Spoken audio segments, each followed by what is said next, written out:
Story number 1. They warned me, but I didn't listen. That's the part that haunts me most. Not the cold, not the disappearances. The warnings.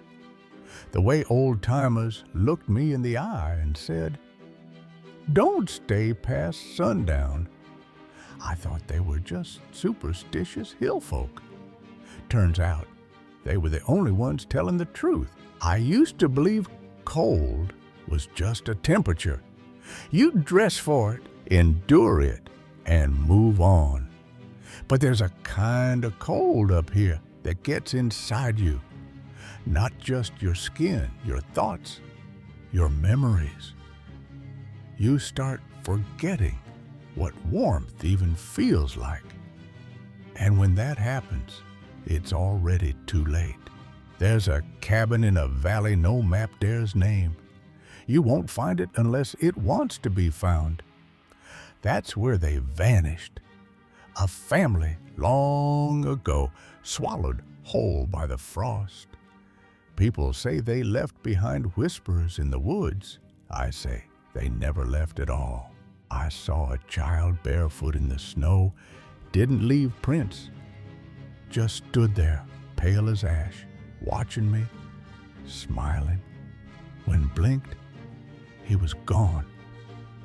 But the smile stuck with me, like it had been carved into the air itself. You don't believe in ghosts until the frost bites in July, until a cradle rocks in an empty house, until you hear children's laughter coming from beneath the ground. That's when you believe, or disappear like the rest. They told me the cold in these woods had a name, but they wouldn't say it. Said naming things gave them power, so they called it the Hollow and left it at that. I should have turned back the day the frost coated my windshield in mid-July, but I was stubborn. I'd bought the land cheap, too cheap, and I needed a place to start over. It was just me then. My wife had passed, and I wanted a fresh chapter, not ghost stories. The locals talked in hushed tones at the diner, saying I'd bought the car place, like that meant something. I asked what happened there. A waitress with clouded eyes just muttered, "They never found the baby." That was the end of the conversation. The road to the cabin was more a scar through the forest than a trail. Pines leaned in, and the sky disappeared. The closer I got, the colder it felt. Though my truck's thermometer said 64 degrees, the air was dead still. No birds, no bugs, just silence. And that, wait, a feeling like the trees themselves were holding their breath. The cabin looked like something forgotten by time. Squat, half swallowed by the woods, it leaned slightly to one side like it had tried to flee and failed. But the structure was solid. Inside, I found furniture still in place, old but untouched. A high chair in the corner, a faded family photo nailed to the wall, and on the floor, a small rag doll, eyes gouged out, stiff with age. I should have left then. That night, I lit a fire and poured myself a drink. I told myself it was just an old house with history, nothing more. But around midnight, I heard it, the first knock. Not on the door, on the wall. Cool. 3 knocks, slow, deliberate, high up near the rafters. I grabbed my flashlight and stepped outside, heart pounding. There were no footprints, just frost creeping up the walls. The knocking came again the next night. Same rhythm, same. I searched every corner, found nothing but cold. And then I started seeing them. just at the edge of the tree line, figures. Thin, still, too still. Their limbs too long, their heads tilted like they were listening. But they never moved. Not even when I shouted at them. They just stood there, watching. I boarded up the windows and stayed inside. But that made it worse. I could hear them now, whispering from beneath the floorboards. It wasn't language, just breath, long, dead, and wrong. Like wind through a throat with no lungs. I didn't sleep. Every time I closed my eyes, I saw the rag doll, frozen in my dreams, its hollow eyes staring into mine. I dug a hole and burned it the next morning. The flames flickered blue. The next night, the knocking changed. Now it came from the ceiling. I climbed into the attic, expecting raccoons. Instead, I found a child's footprints burned into the wood. They weren't there before. I tried to leave, packed my truck, started down the trail, but after 5 minutes, I found myself right back at the cabin. The road looped, even though I drove straight. That's when I knew I was trapped. The cold intensified. I could see my breath even at noon. My fingertips went numb, and my thoughts grew heavy, sluggish. I couldn't remember my mother's face or the sound of my wife's laugh, just blankness and frost. Then came the dream, or maybe it wasn't. I saw 3 children standing at the foot of my bed. One held out a hand. Another smiled, teeth too small. The third said, "You're warm." You shouldn't be. When I woke, the fire had gone out. The windows were open. Snow drifted in, though it hadn't snowed in days. And outside the door, a trail of barefoot prints, scorched into the frost, led into the woods. I followed the prints. I don't know why. Maybe I hoped to find the end. Maybe I already belonged to the cold. They led me deeper than I'd ever been. The trees closed in, and the temperature dropped with every step. After 30 yards, they just stopped. No return path, no struggle, just an end. Like the child had vanished into thin air. And then I saw them, in the trees, in the ground, their faces in the bark, in the snowbanks. Children, dozens of them, pale, expressionless, watching. I turned, heart racing, and saw the cabin behind me, though I'd walked for hours. It was always there, waiting. That's when I understood. They never left. The cars, the others, the lost, they weren't taken. They became part of it, part of the hollow. And now, so had I. Dos. If you're hearing this, it means the hollow let me speak one last time. A warning. Not everyone gets that chance. If the air turns still and the warmth drains from your fingers, leave. Run. Don't hesitate. If you see children laughing in the woods, don't follow. They're not lost. They're waiting for you, me. Story number 2. He arrived with no shoes, no past, and a voice that burned like judgment. Nobody knew his name, but within days, they were whispering it like a prayer or a curse.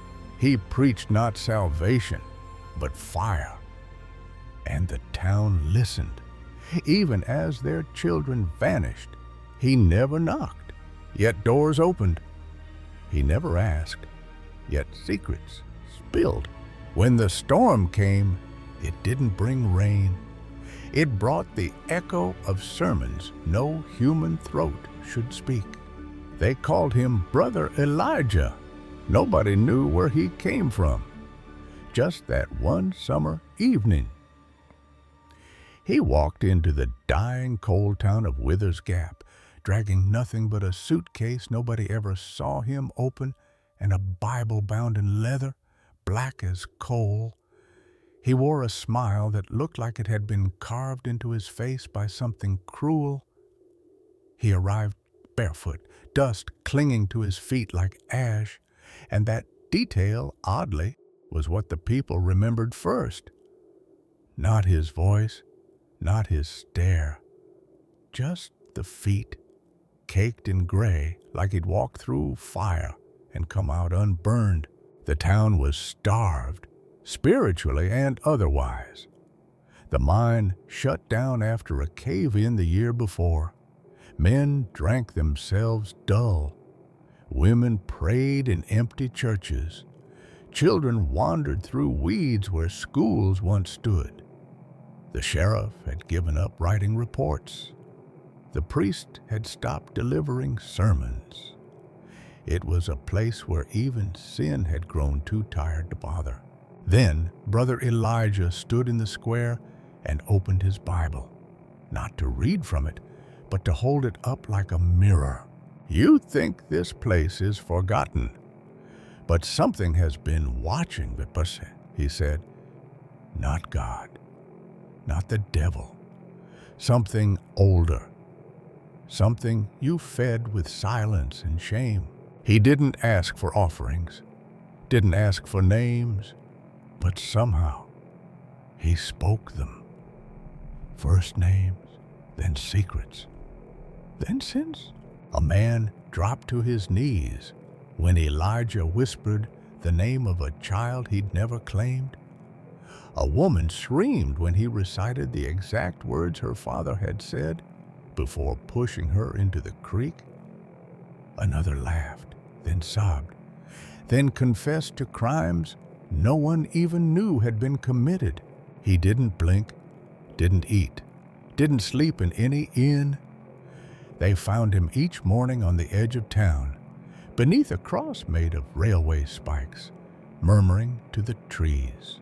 The first was a little girl, 6 years old, with red ribbons in her hair.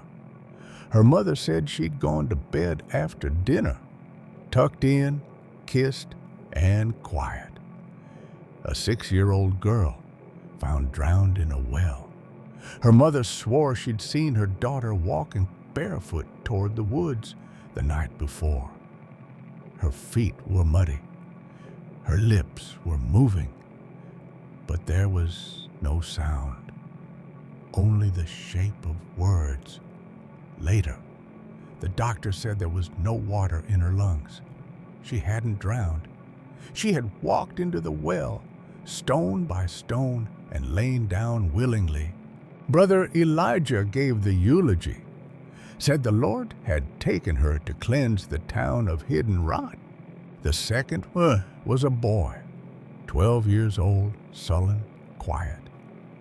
He'd drawn crosses in his school books for weeks before he vanished.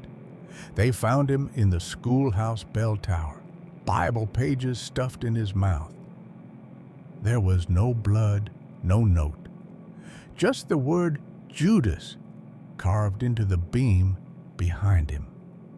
That morning, Brother Elijah had preached about betrayal, quoting from Matthew. His eyes had rested on the boy the entire time. The third was an infant, barely 6 months old. Her parents swore the house had been sweltering that night, yet she froze in her crib, stiff as stone. A baby found frozen in her crib during the hottest week of the year. People whispered. They stopped letting children outside, but they didn't turn away. No, the more people died, the more they listened. Brother Elijah changed after the third child. He smiled more. He held nightly sermons now by lantern light. Said the children weren't lost. They'd been called. He didn't shout. He whispered now, and people leaned in close, terrified of missing a word. "You think your children are innocent," he said, "but innocence rots fastest when buried beneath your sins." The town broke open. People knelt in the mud, weeping, clawing at the air for forgiveness. One man dragged his wife into the square and begged her to expose his affair. Another hammered nails into his own hands, sobbing about stolen church funds. A third burned his house down, whispering the walls were listening. A man burned down his own home, claimed his sins had seeped into the walls. Another walked into the hills and never came back, leaving behind a letter that read, "Only he sees me now." And through it all, Elijah smiled. Ahmed. He preached by firelight, collected secrets like coins, but not everyone bowed. There was May Lillian. She ran the general store. She kept a shotgun near the register and never once attended Elijah's sermons. Called him a witch in a preacher's coat. People begged her to reconsider. She spat in the dirt. One night, the sky glowed red. The store burned to the ground. From the ashes, they found only her charred bones, arms wrapped around something they couldn't identify. Some said it was a child. Others swore it had horns. The sheriff had had enough. He marched to the chapel on the edge of town where Elijah had been staying. Inside, the place was spotless. The cot was made. His Bible resting atop it, open to the book of Revelation. His suitcase was missing. On the walls, pipes, dozens of them. Every person in town. Some crossed out, others still untouched. At the bottom, one phrase written in red, "Judgment begins at home." Oh, that night, the heavens opened. The storm didn't feel like rain. It felt like the town was being peeled open. Lightning cracked the sky like bones. People locked their doors, boarded their windows. But they heard it, not thunder, but a voice echoing across the mountains, distorted, inhuman. Scripture twisted into something older than language. Beneath it, the sound of children laughing or weeping. No one could be sure. At dawn, they emerged. The forest was different. Crosses, hundreds of them. Some simple, some made of bone, some carved into trees, others buried in the dirt. The names that had been crossed out on the chapel walls were no longer in town. Their beds were empty, doors open, no footprints, no remains, just absence. And Brother Elijah gone. To this day, no one knows who Brother Elijah really was. No records, no birth, no death. Some said he'd return to wherever things like him sleep. Others believed he still walks, barefoot, through the dark corners of forgotten towns, waiting.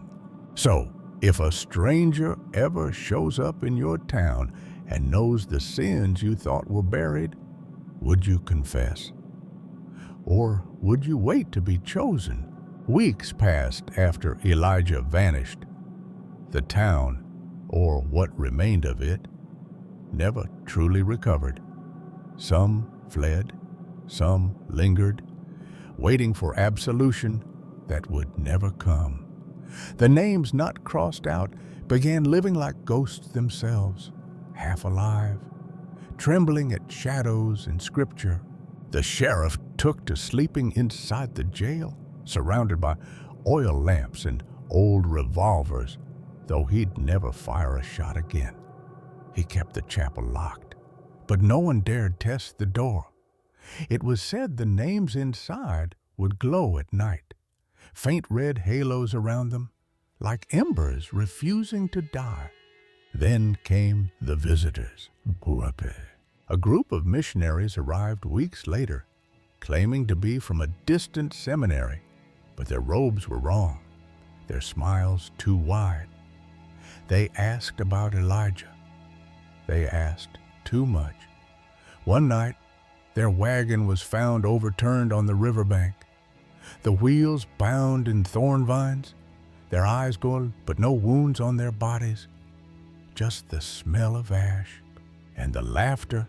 It came in the wind now, not the giggle of living children, but that broken echo that bends between grief and delight.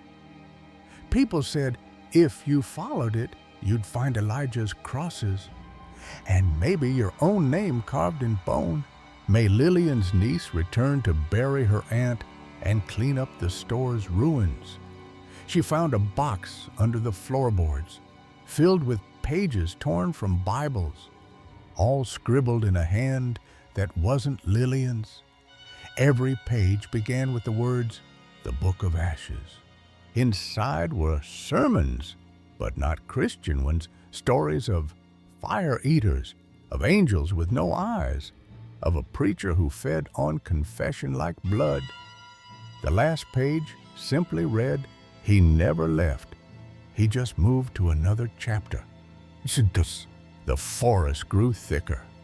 Trees warped around unseen paths. The stars above Withers Gap began to dim, as though the sky itself wanted to forget the place.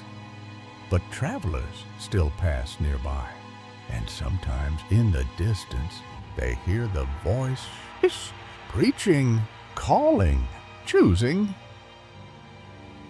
Story number 3. You ever find a place so quiet it feels like it's waiting on you, not empty, expectant, like it knows what you've done? We all got secrets. Some we bury. Some we pretend we already paid for. But there's a place in the hills of West Virginia that don't care how deep you dug them. It was never the bridge itself that scared me.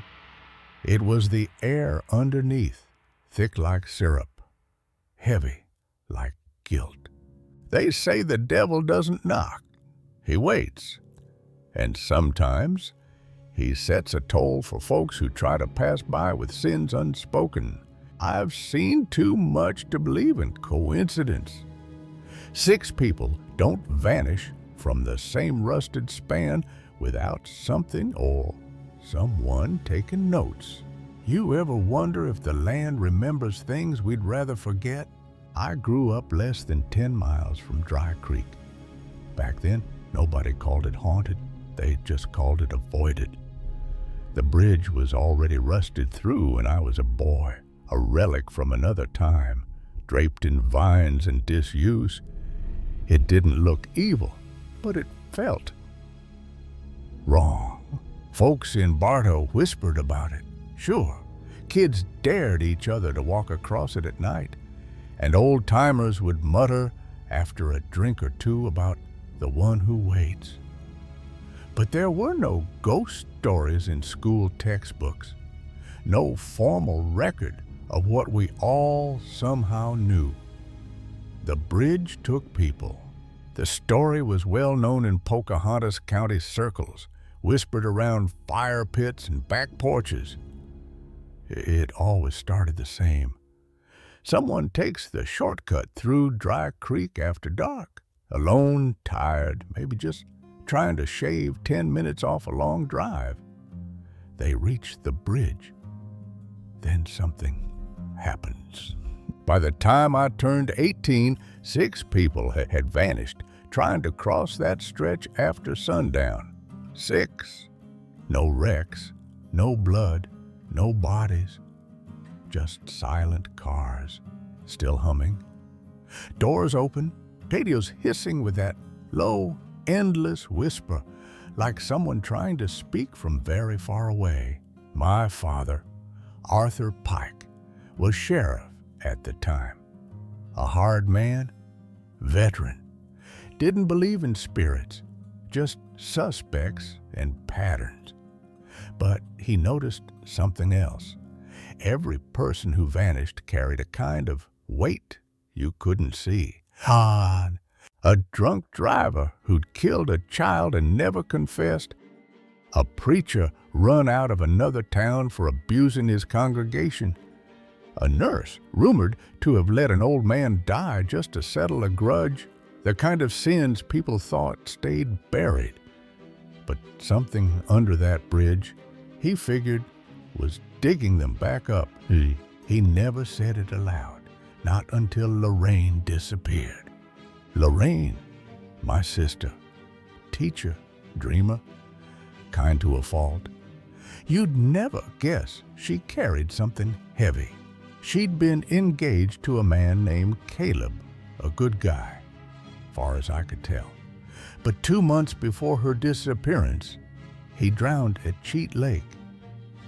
They said alcohol, bad footing, tragedy. But I remember what she whispered once when she didn't know I was nearby. Sometimes I wish he'd just disappear. 2 weeks later, she was gone.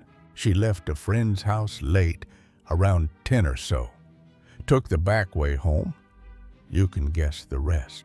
Her car was found the next morning, right on the bridge, headlights still on, engine cold, driver's door wide open.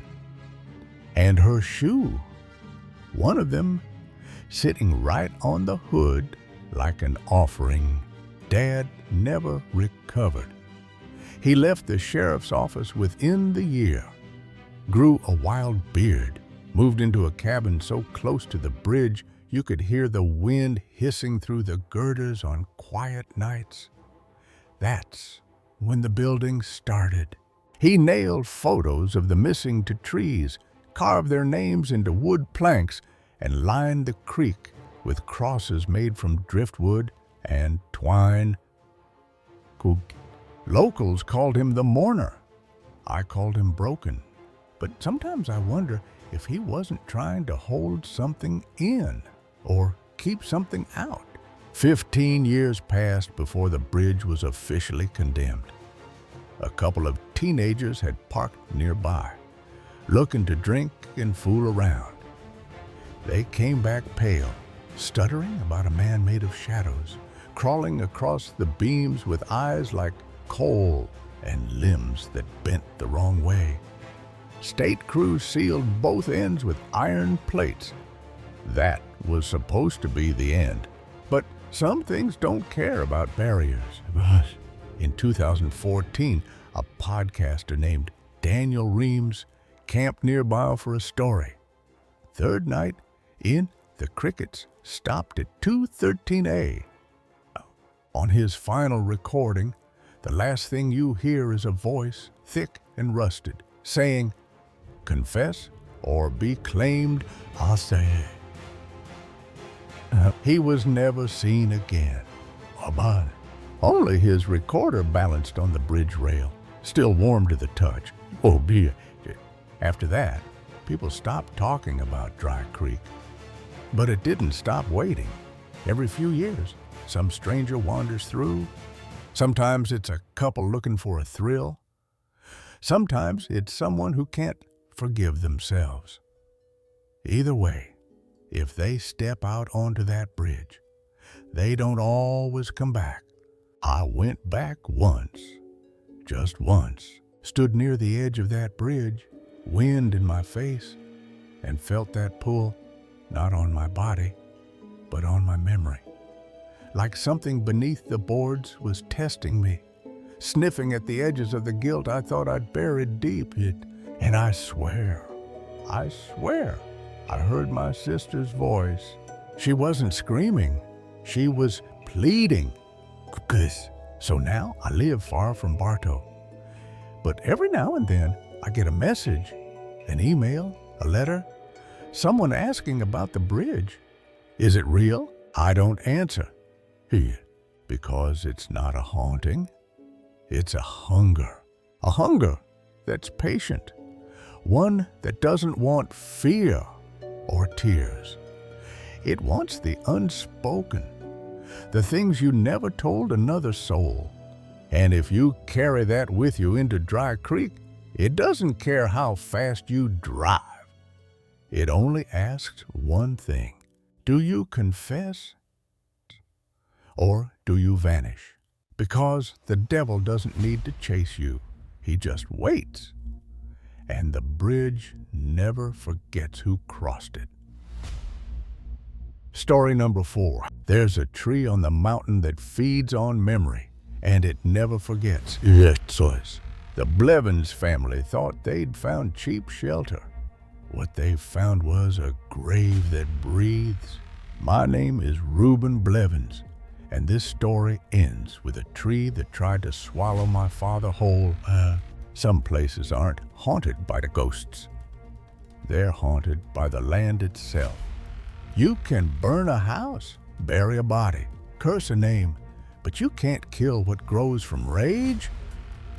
But they say memory is a living thing in these hills, rooted deep, fed by pain, and blooming in silence. My name's Reuben Blevins, and what I'm about to tell you didn't happen in a book. It happened in the folds of McDowell County, where trees grow old and secrets grow older. I was 14 when we moved into that shack near Dead Man's Fork.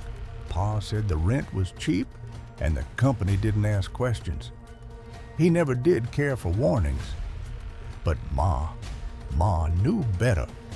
She was born in these mountains, and she could read the land like scripture. The shack was barely a house. Boards gapped like missing teeth. The roof bowed like a tired spine. But none of that scared me like the tree. It rose out of solid rock, black and warped like something twisted from inside out. The land around it was wrong. No grass, no insects, no shind. The tree didn't sway, not even when the wind howled through the valley. Locals call it the witch tree. An old miner named Ellis Grubb told us. Plain as day, that land's not right. Something was buried there that don't want to stay buried. Pa laughed. He didn't believe in curses, witches, or ghosts, just in hard work and hard fists. But the moment I saw that tree, I felt like something had already taken notice of us. Willard, my younger brother, was the first to change. 3 nights in, Ma found him outside, barefoot and rigid, staring up at the tree. He was muttering low and steady, but it wasn't in his voice. When she brought him back in, he screamed like a butchered hog the moment they crossed the threshold. Pa beat him for it, said he was faking, but the fear in Ma's eyes wasn't fake. She started hanging dried rosemary at the windows. She crushed eggshells and lined the doorways with salt. She said nothing, but her hands never stopped shaking. I started dreaming of a woman with no eyes and a mouth sewn shut with rusty wire. She stood over my bed. When I woke, the sheets were wet with sweat and dirt. Something had awakened, and it was watching from the roots. The woods stopped singing. The birds left. The air went still. Ma began marking the moon phases in charcoal on the walls. She said the land was counting time. I didn't know what that meant. Not until we found 3 black snakes curled in a perfect circle on the porch, their heads cut clean off. No predator does that. Willard no longer played. He spent hours staring out the window, lips twitching like he was hearing something no one else could. He didn't remember any of it. Then came the night I heard whispering from under the floorboards. When I crept into the kitchen to investigate, I swear the floor was breathing.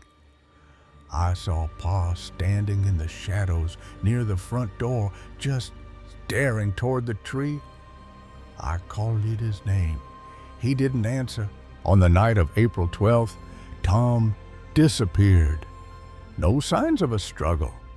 His boots were found at the foot of the witch tree, laces undone, toes pointed toward the trunk like he'd walked there willingly, and vanished into the bark. Ma lost her mind with worry. She wandered the woods with a lantern, calling his name until her voice cracked. The townsfolk didn't help. They said bad things happened to bad people, and the Blevins were no good anyway. But on the third night, I saw him. He was kneeling beneath the tree, naked, covered in sap, eyes wide open, unblinking. Something inside him was gone. Or worse, something else was inside. "He's not right, Ma," I said, shaken. "He don't blink." Ma went back to the tree alone at first, came back broken. She didn't speak for a day.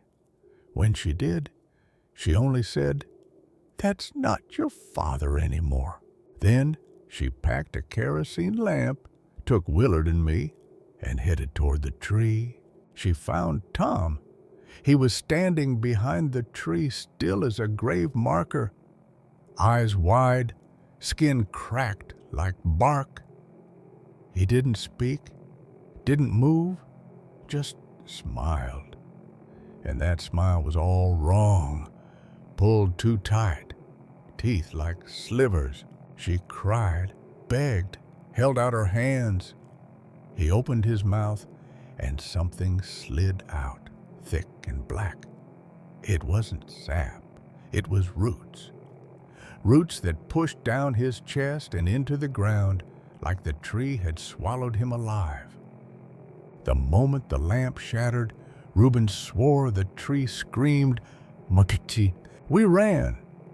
The forest tried to stop us. Branches bent where they shouldn't. Roots shifted like traps. But Ma got us out.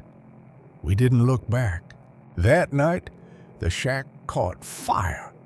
We watched the flames from the ridge. No one came. By dawn, the house was ash, but the witch tree still stood, untouched, not even singed.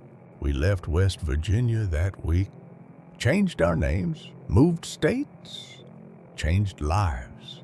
But I still dream of the tree. Others went looking for it. Some heard the story and wanted to see for themselves. Some were just lost. In 1973, a college student from Charleston hiked out with a tape recorder and a journal. His last entry read, "She's buried under the tree. Her name is stitched into the roots. She's awake now." His body was never recovered.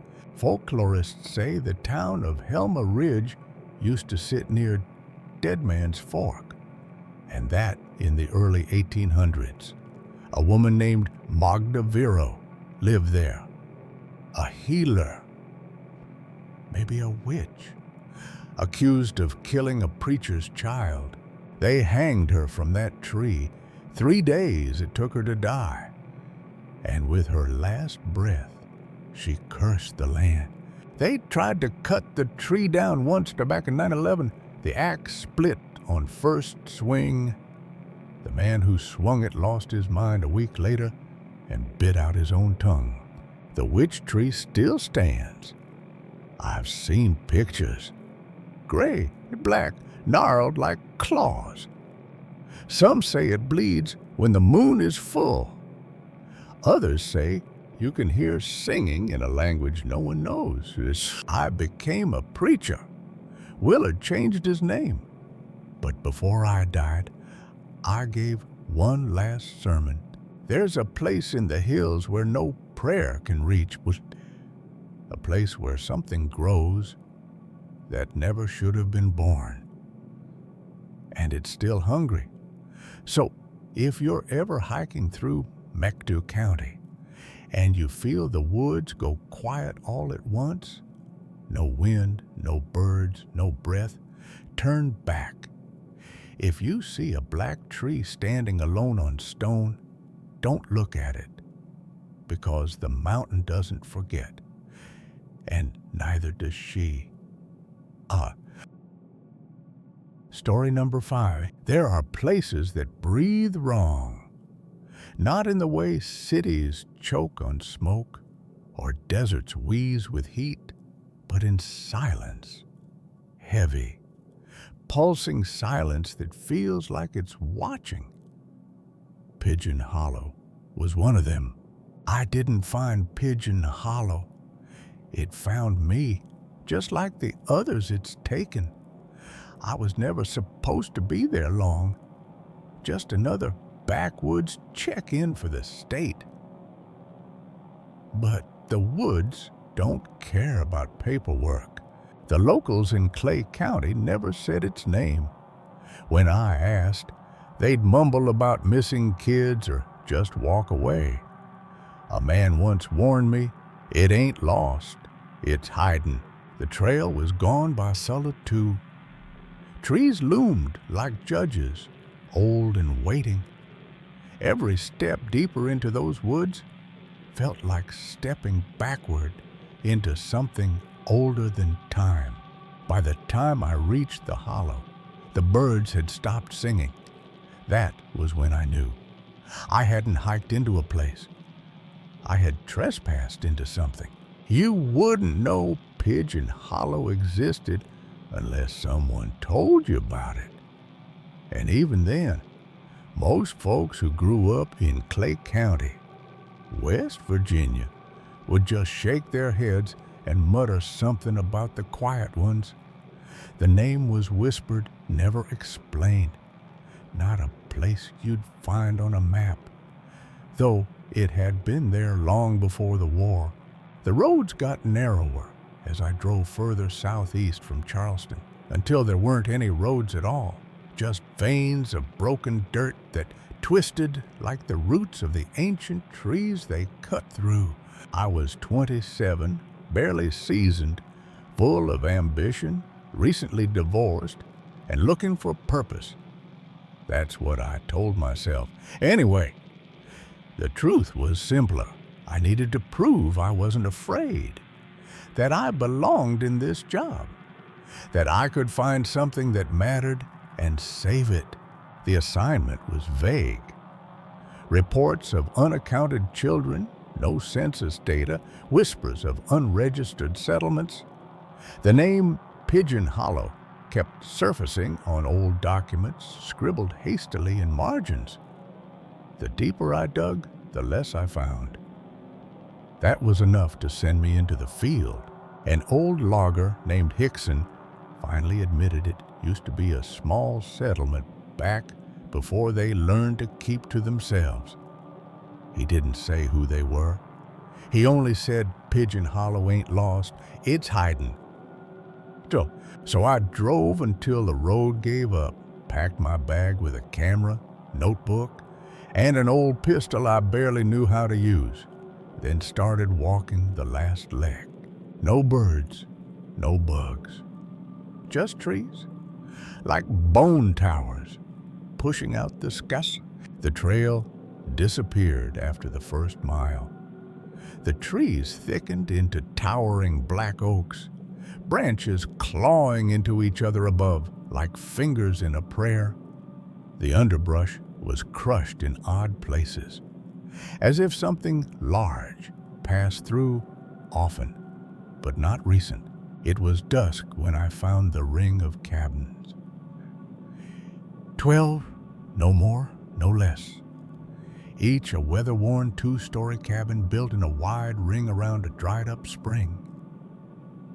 There were no power lines, no mailboxes, no signs of modern life, just porches sagging with mildew and smoke curling up from 2 chimneys, and not a single voice. I approached the first house. Before I could knock, the door opened. A woman stood there, thin, barefoot, gray hair, and a loose braid that nearly reached her knees. She didn't smile, just looked at me with eyes too pale for comfort, like fog trapped in glass. "You shouldn't be here," she said. I pulled my badge. "I'm here to check on the children.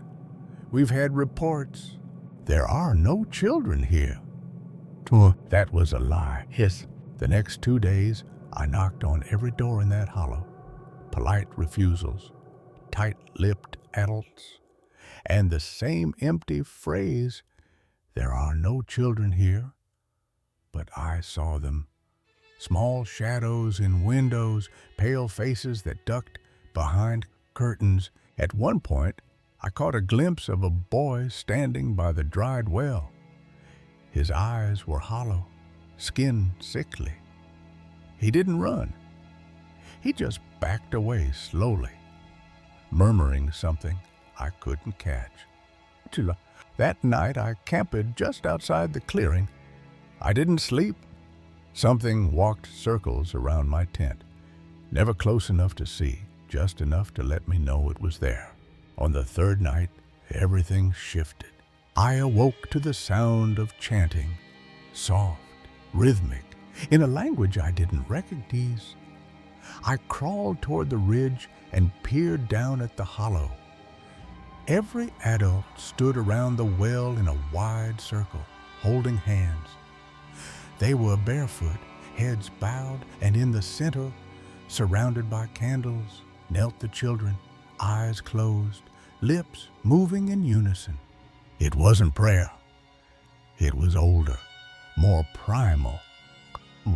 The next morning, I found dead birds around my vehicle.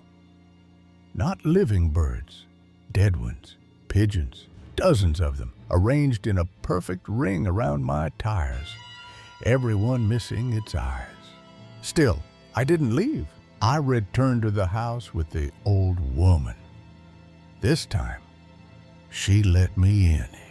The walls were covered in symbols, spirals and branch-like carvings etched deep into the wood, protective, but inverted, like keeping something in, not out.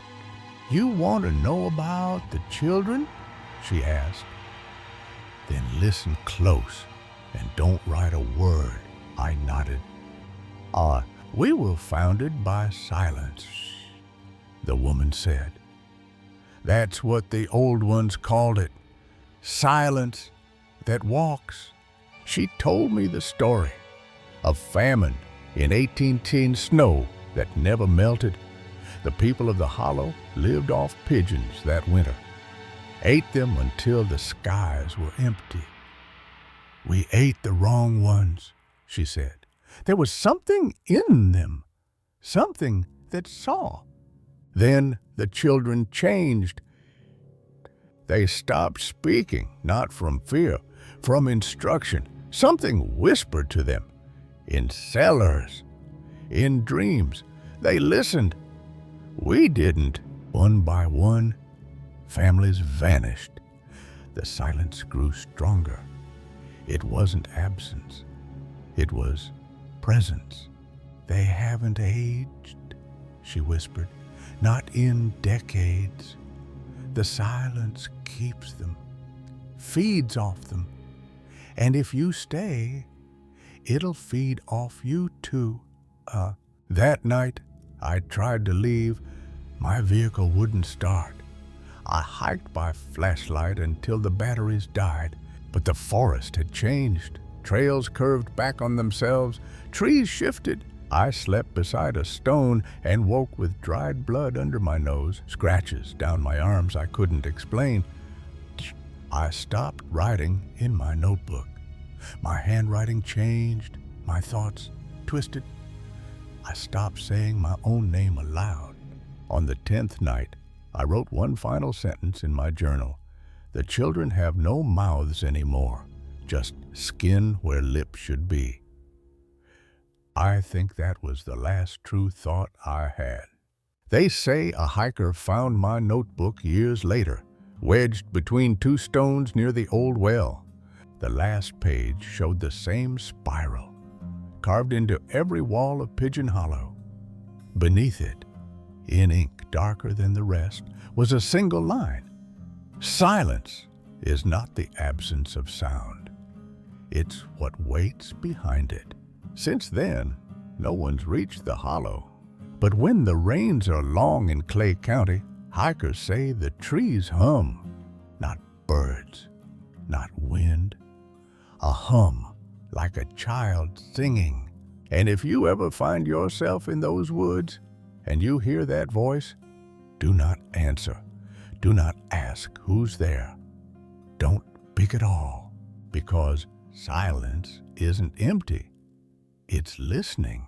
And the quiet ones of Pigeon Hollow are still waiting, somewhere between forgetting my name and losing the sun. I found a door in the earth. I don't know how long I'd wandered, days, maybe weeks. The forest kept folding in on itself. Same trees, same fog. But one morning, the ground felt different underfoot, hollow.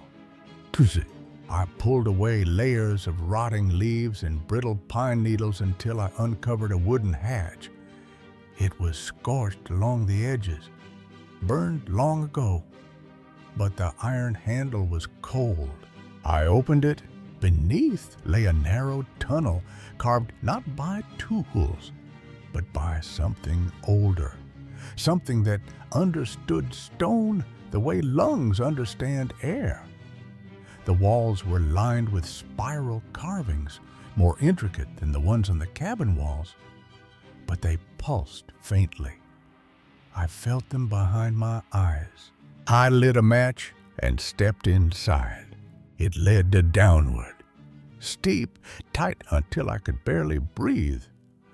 I should have turned back, but something pulled me forward, not by sound, but by absence.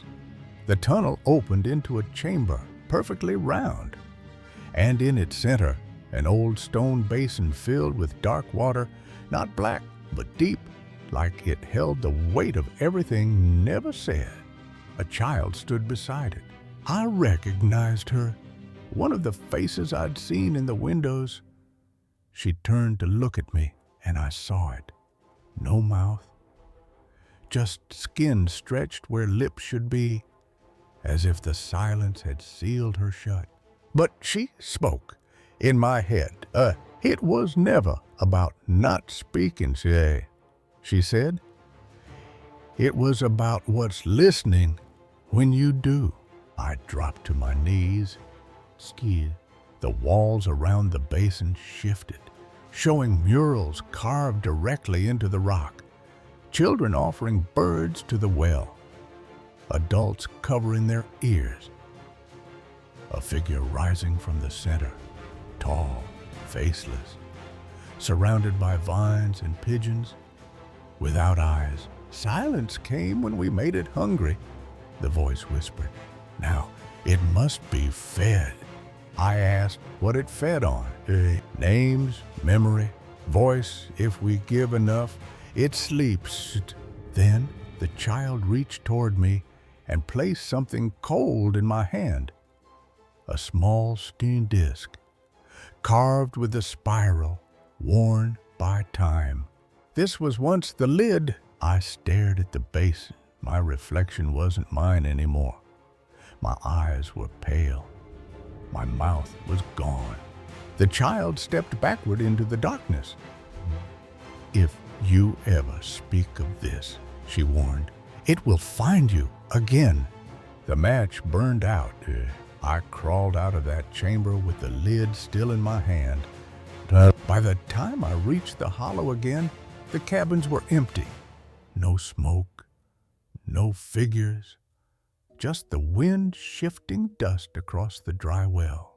I placed the lid on top. The spiral spun slightly, then stopped, and everything went quiet. Story number 6. They warned us not to dig too deep, But by the time we understood what deep meant in Lick Fork, the earth had already started breathing beneath our boots.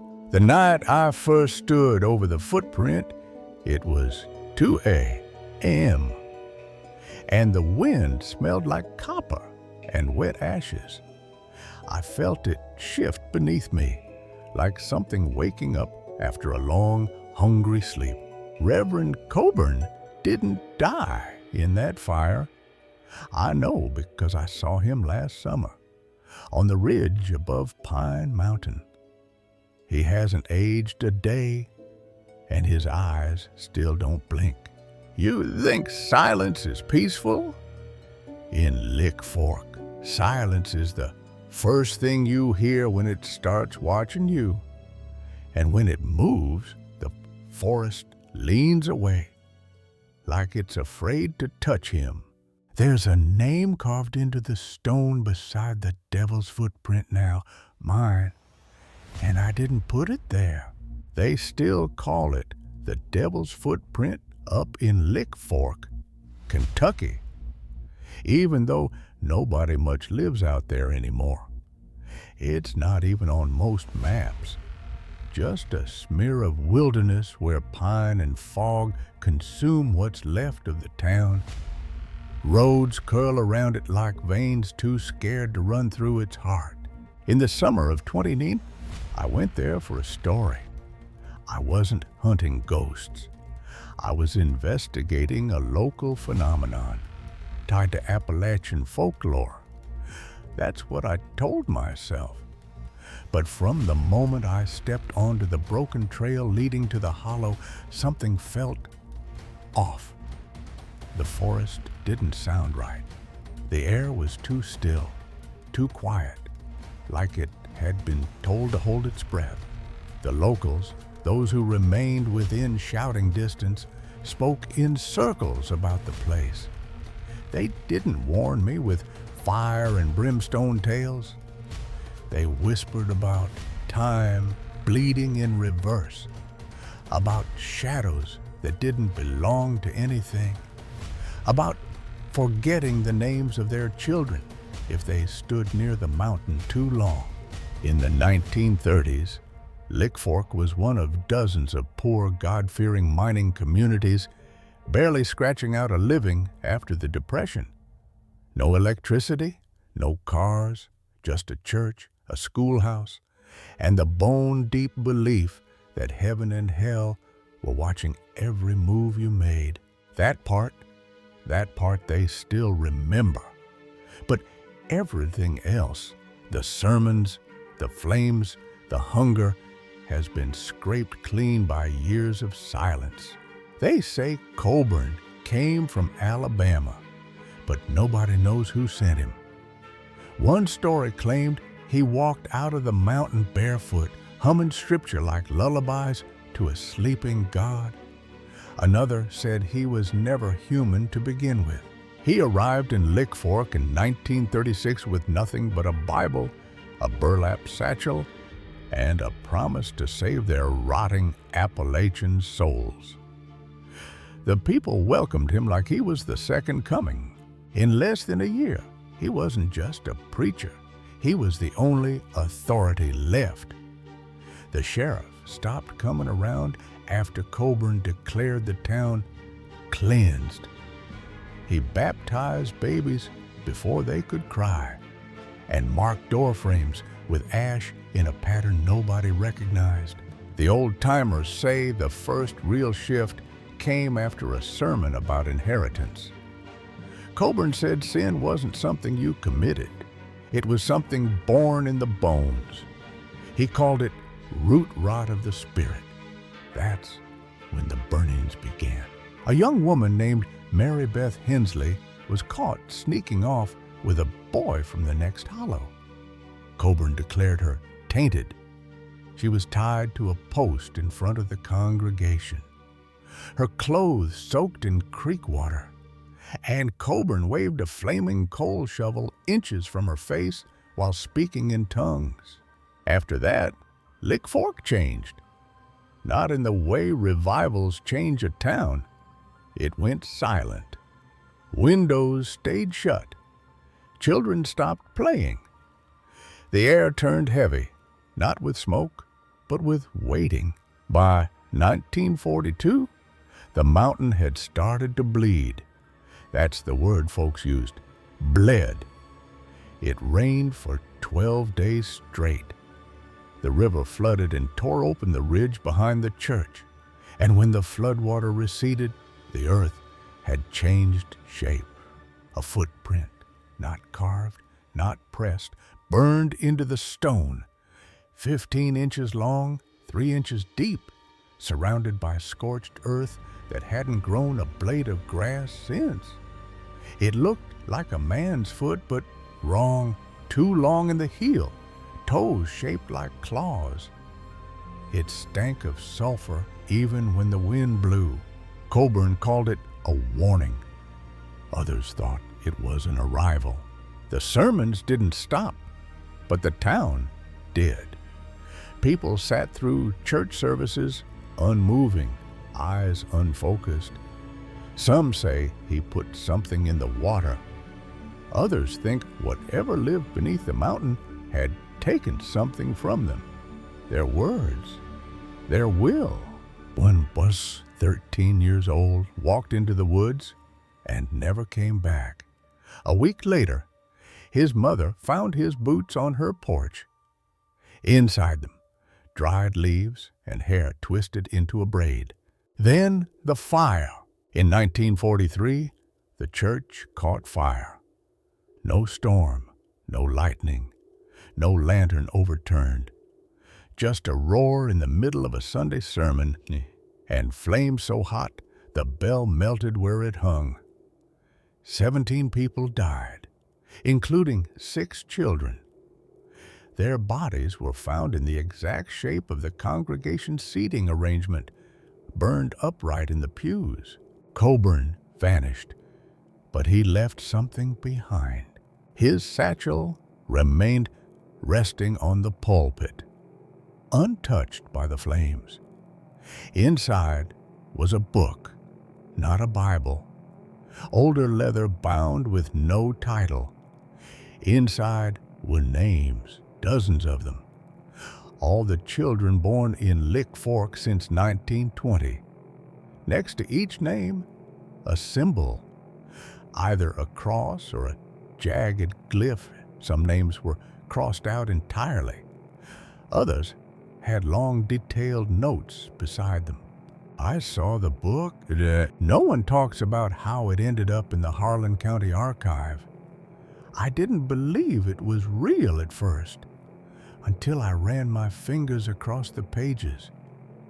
The ink was thick, almost oily. The symbols felt etched. Near the back, I found my own grandmother's name. Next to it, 3 glyphs and a date. She never spoke of her childhood. Now, I know why. In 2000, a geologist named Lydia Grant came to Lick Fork, not to investigate ghosts, just rocks. She brought thermal scanners and geological maps. Her final report was never published, but I read it. A heat anomaly deep beneath the mountain was moving slowly. Northeast, the last line of her notes read, "It's not the footprint that matters. It's the direction it's walking in." Now, the footprint is warm to the touch. Even in winter, no moss grows near it. And if you listen closely, when the wind stops and the forest goes still, you'll hear it. A hum, slow, rhythmic, like a moon walking beneath the stone. I made the mistake of staying too long. There's a name carved into the stone now. Mine. And if you hear a voice behind you saying your name, don't turn around. That means he's found it. And he's standing just behind your shoulder. Story number 7. When I was 16, I learned the woods could hum. Not with birdsong, but with breath that remembered names. Grandpa once said, "Some places ain't watched by God anymore." He meant Cad's Hollow, and he meant it hard. My family left a place no map claims, but the forest remembers us. I know, because it called me back. You ever heard a sound come from the walls that knew who you were? I did, and it hasn't stopped since. I never believed in curses until I found the whistles. Well, they don't play tunes. They call the dead. There are places in these mountains where even the birds forget to sing. I've found one of them, long before I knew its name. I never saw Cad's Hollow on any real map. Not even the Forestry Division had it marked when I asked about it back in the early 2000s. Just trees, they said, dense ones. But I knew better, because my grandfather didn't fear much, and that place made him whisper. Cad's Hollow lies just outside the bounds of the Great Smoky Mountains National Park, nestled in a stretch of wood so dense it swallows light before noon. On old maps, it's there barely, a dot with no roads leading in. The name written in faded ink. He grew up there, born into one of the 5 families that made their lives out of dirt, bark, and stubborn blood. You'd never catch a radio signal through those trees. They weren't just dense, they were listening. What's left now are a few rotting cabins and a stone chimney that juts from the moss like a finger pointing skyward. But once in the early 900s, Cad's Hollow was home to 5 families who kept to themselves and spoke in a clipped, peculiar dialect even other mountain folk found strange. He said they used to bury mirrors and never let children whistle. My mother once whistled a happy tune while hanging laundry, and my grandfather slapped the sound out of the air, then sat silently for hours, eyes pinned to the woods. They were tight-knit, deeply religious, and whispered of old traditions that went back long before the war, before even white settlers came to those parts. And they all knew about the whistlers. No one alive today truly knows what the whistlers are, but they sure as hell know what they do. My grandfather, Amos Sheffield, was born in Cad's Hollow in 1924 and was one of the last children to leave before the town was abandoned in 1937. He never liked to talk about it. He'd say, "Some places, son, God just don't look in on it." That line stuck with me. Not the fear, but the certainty. As if he wasn't making a point, just remembering something already written. And when I pushed for stories, asked why the place was left to rot, why no one ever went back, he'd go quiet. But when I was steen, on a night when the rain thudded heavy on the roof and the power blinked out, he told me the whole thing, or most of it. It started with the walls. The first time he heard the sound, he thought it was someone calling their dog. But they didn't have dogs. Shortly after moving in, my grandfather, just a boy of 8, began hearing something in the walls at night. Not mice, not water, not the usual creaks of settling wood, but a low, drawn-out whistle, one long note, high-pitched and breathy, like a man trying to call a dog from the trees. He said it came from different places each night, like something crawling through the spaces between logs.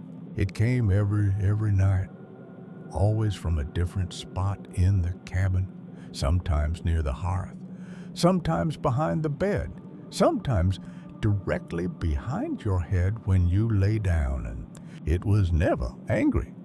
That's what scared him. It sounded patient.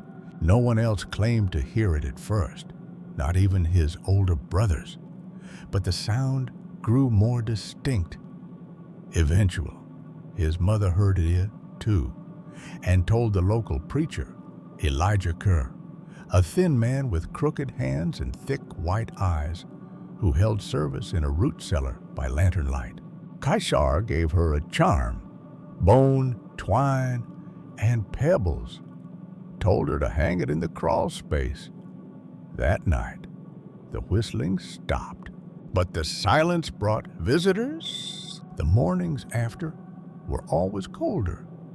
My grandfather said they'd wake up and find small handprints in the dust near the fireplace, too small to be any of the children's, and the air would carry something heavy beneath the floorboards.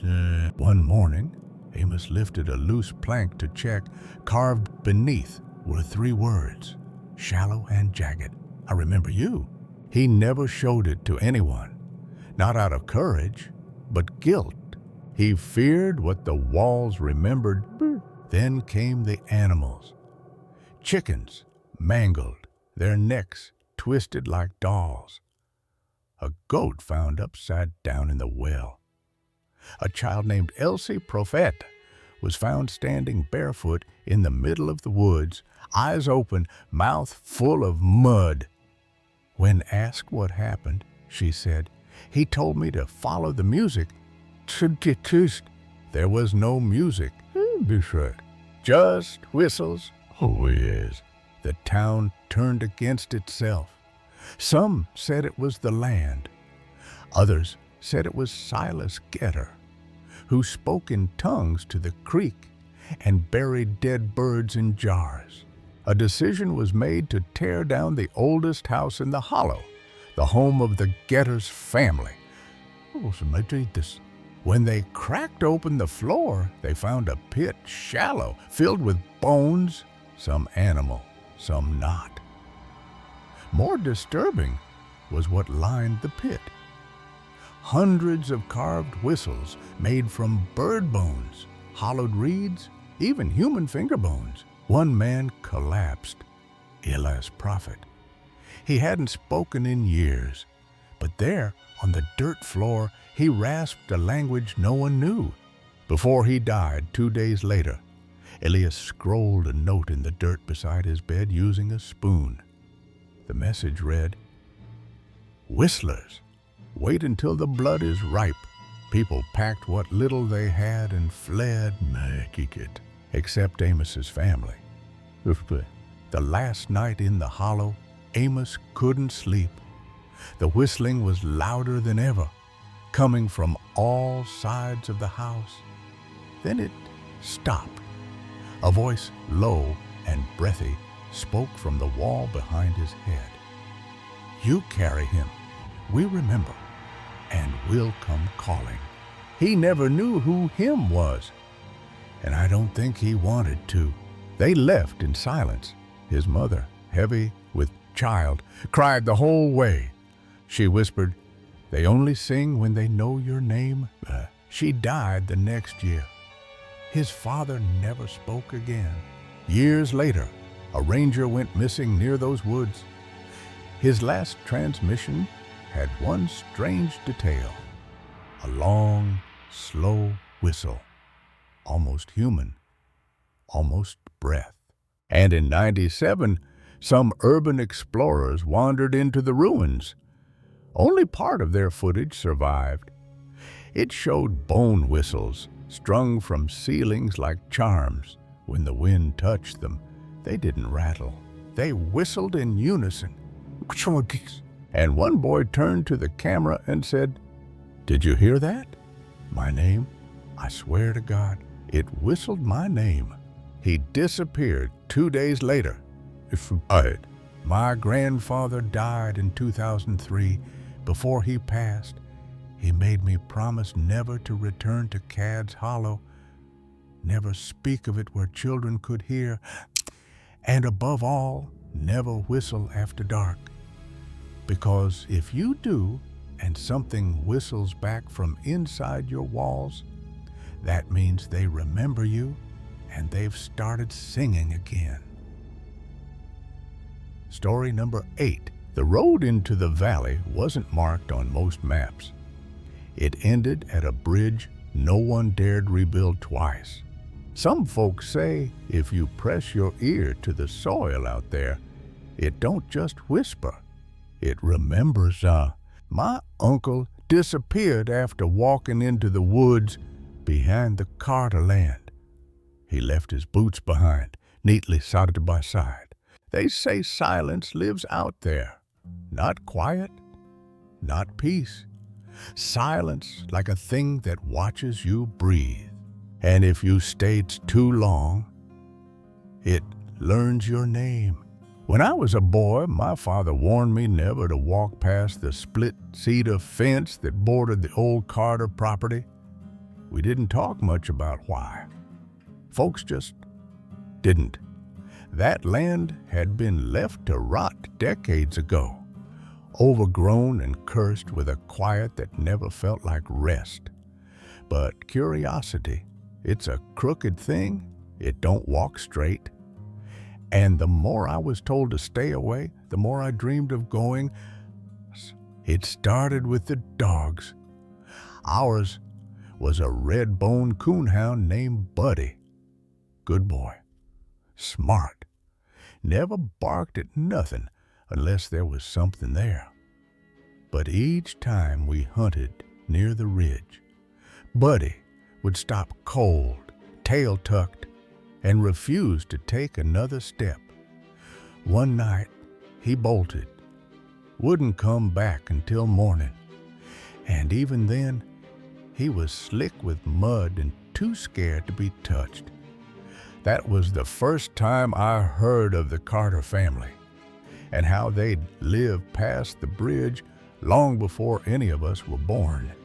The Carter family had owned their land in Clay County, Tennessee for generations, settled deep in the valley where the dirt clung red and heavy, and the only road in ended with a rickety wooden bridge that washed out every spring.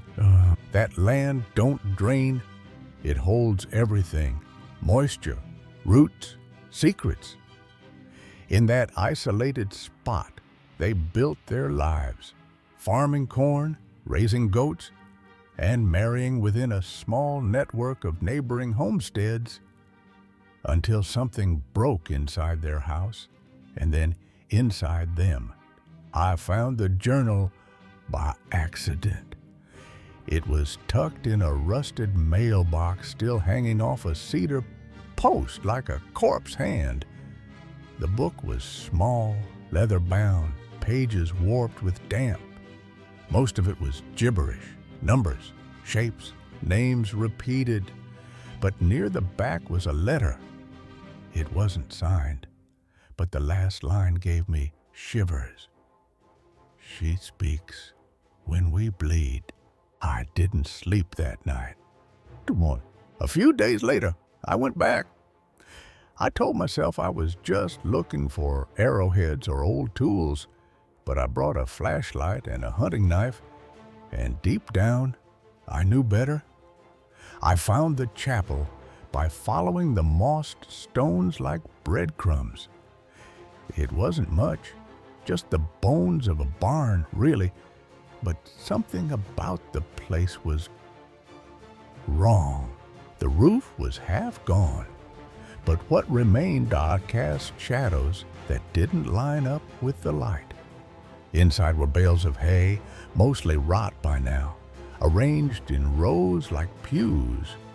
And at the front was a pulpit, half eaten by termites, but still standing. Etched into the wood were shapes I couldn't name. Not crosses, not stars, just wrong, bent, like something that had been screaming. He wasn't ordained. He wasn't even educated past the 3rd grade. But sometime after his youngest son died of consumption, something in Eli broke. He claimed the Lord had spoken to him from the shadows of their root cellar, that he'd heard not a voice but a weeping, like the sorrow of all mankind had collected in one spot under the earth. And people came. That's what the journal said. They came from the hills, not the town. Starved folks, quiet folks, folks who didn't blink. I found the cellar by accident. There was no lock, just a rusted hook latch. It groaned open like it hated being disturbed. I didn't go in, not then. I couldn't. Something in my bones begged me not to. But before I turned away, I saw a word scrawled into the dirt outside the door. One word, barely legible. Eliza. My grandfather once told me about a teacher who went up there long before the killings. Said he returned shaking and pale as a shroud. Swore Eliza Carter met him barefoot, her dress smeared with clay, and told him something he never repeated. But I know what it was. I read it in the journal. We don't read books now. We only read the silence. That phrase looped in my mind for days. I started dreaming of her, a girl with dark hair and open eyes, too open, and she never blinked. In the dream, she stood at the edge of the cellar, motionless, mouth stitched shut, but still humming. Not loud, not even melodic, just sound, a low guttural hum that got into your teeth. Then the smell came. I'd wake up to the scent of wet earth, even though it hadn't rained. Something like sulfur, something like rot, and always silence, real silence. No wind, no birds, no nothing. I told my mother. She slapped a Bible onto my chest and made me sleep with it under my pillow. Didn't help that night. I dreamed I was inside the cellar, walls crawling with words, but only one phrase I could read. She speaks when we suffer rightly. I don't remember deciding to dig. I just remember my hands covered in dirt, fingers raw, pulling at something buried. There was a space beneath the floorboards of that old cellar, slate-lined, hollow, and inside, a box, wood swollen with damp, wrapped in cloth that looked like a dress. Inside was a lump that smelled of copper. I didn't open it. I couldn't. But I did find something else, a piece of parchment, not paper, skin maybe, stained dark except for one clear word, Eliza. I left it there, ran. Didn't stop until I reached the bridge and found it gone. Water had taken it again. I had to wade chest deep to get across. The next morning, I woke up with dirt under my fingernails. That night, I heard my father crying in his sleep. He never did that, ever. I asked him what he'd dreamed, and he stared through me like I wasn't real. Said one word, her. I left town the next day, but the silence followed. Not the absence of sound. This was something else. A waiting, a presence. I tried burning the journal. It wouldn't catch. Water soaked it, and it dried without a wrinkle. I buried it in a churchyard 3 states over. The next morning, it was back on my nightstand. They call her the Silent Sister now. Pale, mouth sewn shut. Appears only to those who've lost something. Faith, a child. Hope, she doesn't ask, she waits. And if you wait with her, you'll hear your name spoken from under the soil. Years passed. I left Tennessee, tried to forget the valley and everything buried beneath it. New town, new job, new name. but silence travels. It doesn't need roads. The dreams changed, no longer about Eliza or the cellar, but about a field of mouths, thousands stitched shut, blooming from the earth like black flowers. They trembled in the wind. When I tried to speak, they bled. And always, always that same line circled my head. She speaks when we bleed. I started avoiding soil, stopped gardening, couldn't walk barefoot even in my own yard. Dirt felt like breath, like pressure, like it remembered my weight. Then came the letter. No return address, no stamp, just my name on the front, handwritten in dirt-colored ink. Inside was a page torn from the journal I'd buried in that churchyard, the one I swore I left behind. It wasn't possible, but there it was, the same handwriting, the same madness. It said, "Your father's crying again. The door is open." But I called my mother. No answer. I drove all night. When I got home, the house was dark. Her car was gone. The front door hung open on one hinge. Inside, everything was quiet, too quiet. No humming fridge, no creaking floorboards, just stillness like held breath. And in the kitchen, on the floor, was a trail of red clay. I followed it out back, past the trees, down to where the earth sloped toward the creek. And that's where I saw it. Something that shouldn't have been there. A new root cellar, built fresh, but wood still raw. Slate stacked clean like someone had studied the old plans. The door was open. Inside was cool, damp. The air held a soundless weight, like water pressing on the chest. My footsteps felt too loud, so I stopped walking. And that's when I heard it.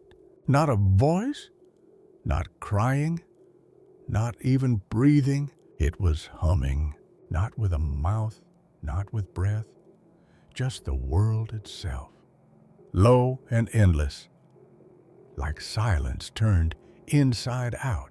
I stepped forward. The floor was dirt, but soft, recently turned. In the center was a box, not old like the one before. This was clean, handcrafted, and it was open. Inside, nothing except a mirror, and in it I didn't see myself. Oshishi. I saw her, Eliza, standing behind me. Barefoot, mouth sewn, head tilted just slightly, like she was listening to something only she could hear. I turned around. There was nothing, but I understood then. It wasn't about what the Carters believed, not about grief or madness or rituals. It was about inheritance. Some people passed down land, some sickness, others silence. I left that cellar and never looked back, but I carry her now. In the way I hesitate before speaking, in the spaces between words, in the weight of silence I passed my own children without meaning to, and sometimes late at night when the world is still, they hum in their sleep. Story number 9. There are places on earth that lie, not with words, but with their very shape. Maps won't show them. Compasses soot. Shadows run backward. These aren't spots you stumble into by mistake. They wait. They waited for me. It started with a journal, a battered, mold-bitten thing that smelled like wet pine and ash. It arrived at my doorstep wrapped in brown paper. No return address, but I knew the handwriting. Vincent's, 20 years gone, declared dead, and yet there it was, sitting on my porch like he'd dropped it off after coffee. The journal had one line written in thick, trembling pen. I found it. The place where the stars go missing. And I was cursed enough to believe him. Vincent Greer wasn't just my best friend.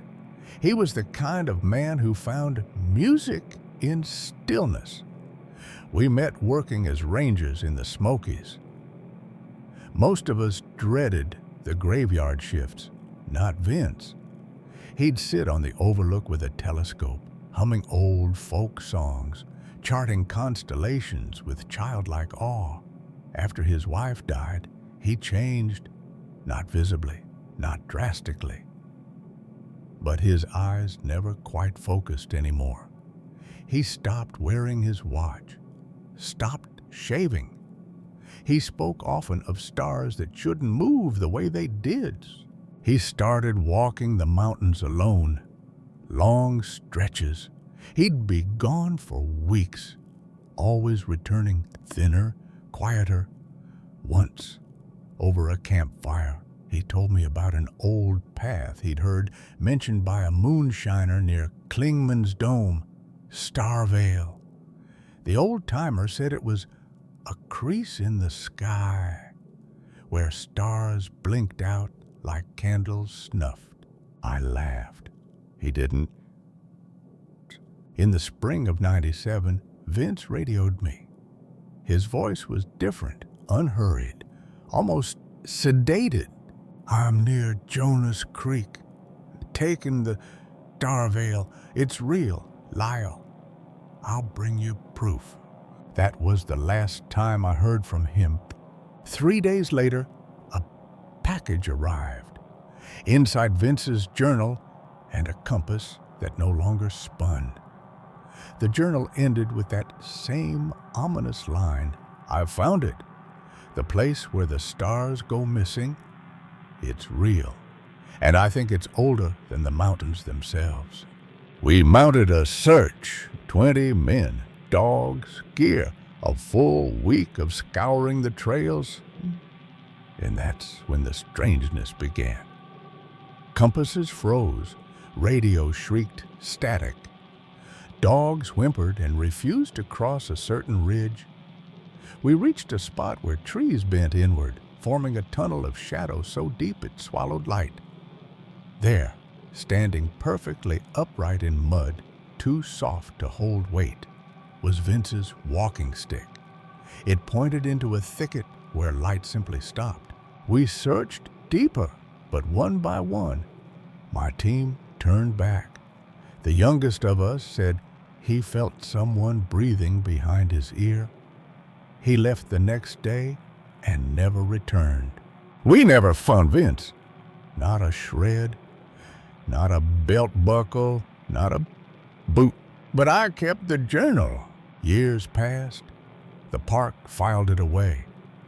Tourists still came, still took selfies by the overlook. But I watched. I watched the ridge where Starvale sat. Campers whispered of the quiet place where even fire crackles died too quickly. Radios glitched. Phones showed photos of blank skies. Then came the girl, Tessa Moore. She posted online about an empty sky above her tent. It wasn't darkness, she wrote, just absence. Like someone had peeled the stars away and forgot to replace them. She described a rustling below her feet, not above. She said she saw footprints embedded in the bark upside down. Her post was deleted within the hour. I printed it before it vanished. In 2010, I met a man named Jude Hammond, a geologist from UNC who had read Vince's story in some obscure journal archive. He was a skeptic, looking to disprove it. So I gave him the journal. 2 weeks later, he hiked out with GPS, satellite thermal drones, and a quiet arrogance. He came back broken. He said the GPS scrambled. The drone vanished in fogless sky, but most haunting, his shadow was gone. There was light, he whispered, but no shadow. The trees were ribs, and I was inside something breathing slowly. I lost track of time. I felt watched, but not from outside, from within. I believed him. The rangers closed the area off for conservation, but I saw the helicopters. Black, no markings. The men wore no insignias, carried machines I couldn't name. They didn't ask permission. They didn't leave trails. Today, the locals won't speak of Starvale. Even skeptics steer clear. There's graffiti on old trail signs. He's still walking. One camper showed me a photo, a hand-drawn map scratched inside his tent. Charcoal lines forming new trails, all leading to one center point. He's still walking. Others hear coordinates whispered in their own voice, looping without origin. One claimed the sky above him turned blank, not night, not fog, just forgotten. I went back once, only once. I left the journal there, inside the hollow, laid it on the moss. No wind, no bugs, just silence, like held breath. As I turned to leave, I heard my name, not in echo, but from everywhere and nowhere at once. I ran, but I felt it following. Not footsteps, awareness. As if the forest had watched me my whole life and finally decided to look back. Vincent, you found it. And now I think it found me too. It was fall when I returned again. I told myself it was for closure, to leave something behind, maybe to take something back. This time, I didn't go alone. His name was Caleb Dorn, a documentary filmmaker obsessed with national park disappearances. He'd read the threads, the deleted posts, even tracked down Tessa Moore. She wouldn't speak to him. She just handed him a sealed envelope and said, "If you find it, burn this before reading it."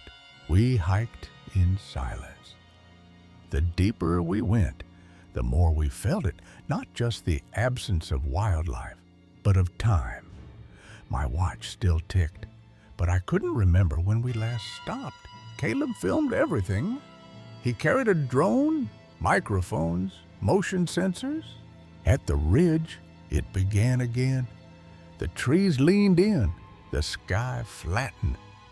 Our breath felt wrong, like it didn't belong in the air. And then we saw him, not Vincent, something else. It stood between trees, not hiding, waiting. It looked like a man, tall, thin, but its face was featureless. Skin stretched smooth, no eyes, no mouth. Just a blank canvas staring through us. Caleb raised his camera. "Who are you?" he called. He'd raised one arm, and the sky blinked, not dimmed. Blink, gone, then back. We ran. We didn't make it far. Caleb collapsed, screaming, not from pain, from noise. Too many voices.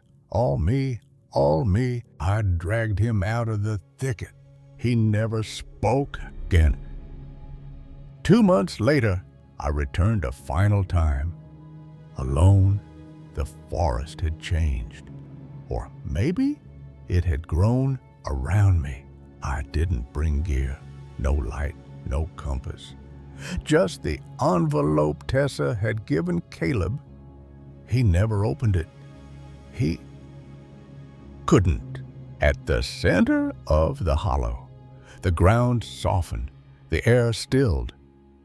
The trees above swayed without wind, like they were nodding, approving. I opened the envelope. Inside, a single photo, black and white, blurry but unmistakable. Vincent, standing in the hollow, smiling. Behind him, the trees curved like ribs.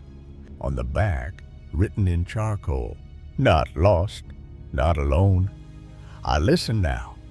You will too, Wes." I closed my eyes. Then I heard it. Not a voice, not in my ears, but inside my breath. Just. It whispered numbers, coordinates that meant nothing.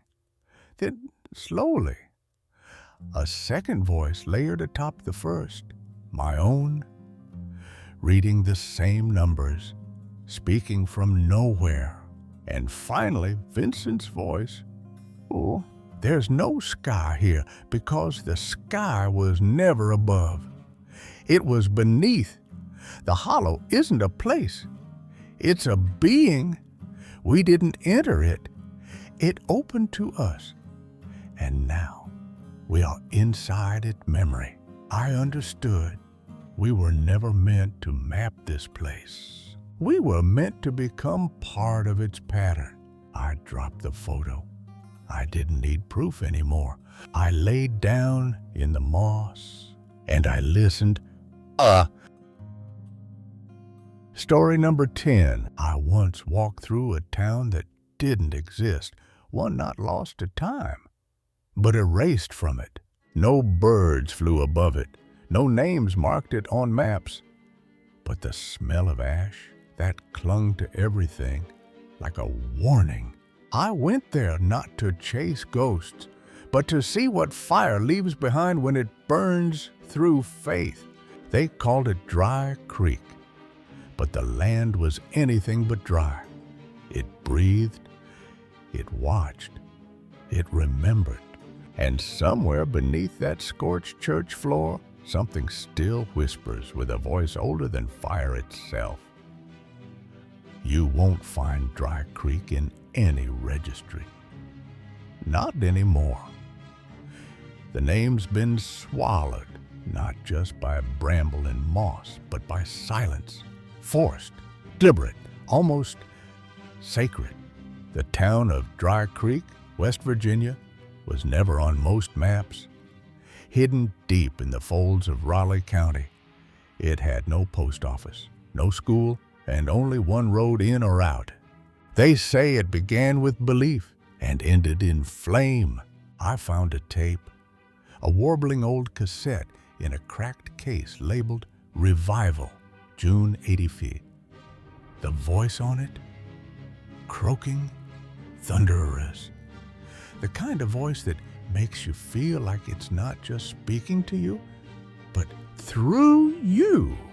The revival began on the first Sunday of June, 1985. The church was packed that morning, and he spoke of a divine visitation, a pillar of light he claimed to have seen rising from the woods at dawn. Pastor Enoch Carver was the center of that storm, a wiry man with wild eyes and a mouth that moved like it didn't belong to him. He said he'd fasted for 7 days, said he'd been shown something, a revelation through flame. People believed because they needed to, not just in God, but in meaning, something larger than rot and debt and dying coal. Carver offered them fire, and they stepped willingly into it. The church sat on a hill like a wound that never healed, whitewashed boards flaking like skin, a steeple bent like a broken finger. Inside, it reeked of oil and old hymnals. But Carver had stopped using the Bible. He stopped using the Bible and began preaching from a red, leather-bound book. No one recognized the symbols inside. Arcane loops, jagged glyphs, some written vertically as if meant to be read while bowed. Every night, people claimed healing. Tongues rolled out like waves. A boy limped in and danced out. A blind woman said light rained from the ceiling. But then, something changed. Carver stopped talking about salvation. He preached rot. Not the rot of sin, but something deeper. Something that lived in the land. A thing he called the hollow hunger. He spoke of something beneath Dry Creek, a slumbering rot. And he said the only way to keep it from rising was through fire and faith. It wasn't just a sermon anymore. It was a ritual. People branded themselves, stood in circles, lit fires that never went out. I spoke to a woman once who swore she saw Dry Creek burning from 20 miles away. Not smoke, light. A low orange pulse above the trees like something breathing slow and heavy. The outside world tried to intervene. A mail carrier named Beatrice Lowe was the first outsider to raise alarm. She was turned away by a man standing in the middle of the road, shirtless, arms shabbed with ash crosses, muttering scripture that didn't exist. No one left the town after that. They felled trees to block the road, barbed wire. They called it consecration, as if they were preserving something holy, when really they were feeding it. What? The fires burned for 24 nights. Some said the chanting never stopped, that it got into your dreams, even from miles away. On the 25th night, everything fell silent. What the state troopers found didn't make the news. The church had burned to the foundation, not collapsed, burned down into the earth, as if it had been devoured from beneath. But there were no bodies, no bones, no blood, just 70 burnt-in footprints that ended in the center of the sanctuary's blackened remains. They found a tunnel in the basement, hand-carved, spiral, too narrow to crawl through. They sent a drone. It cut out after 50 feet, but before it did, the camera caught something etched into the dirt. Glyphs, just like the ones Carver preached from, and one phrase in English, repeated over and over. The body is the flame is the doors. Nothing about this ever made headlines, but there are reports, quietly sealed, buried in county archives. In 2001, some urban explorers wandered into what was left of Dry Creek. Ivy wrapped every home like veins. Nature tried to forget. But the church was untouched. They found the tunnel, walked down. One of them, David Ellis, posted on a ghost town message board. They heard a whisper, not outside, but inside their ears. Not a voice. Voices, plural, chanting in unison. He said the deeper they went, the heavier the air felt, like cotton soaked in kerosene. Then he stopped posting. 3 days later, that entire thread vanished. None of the others were ever heard from again.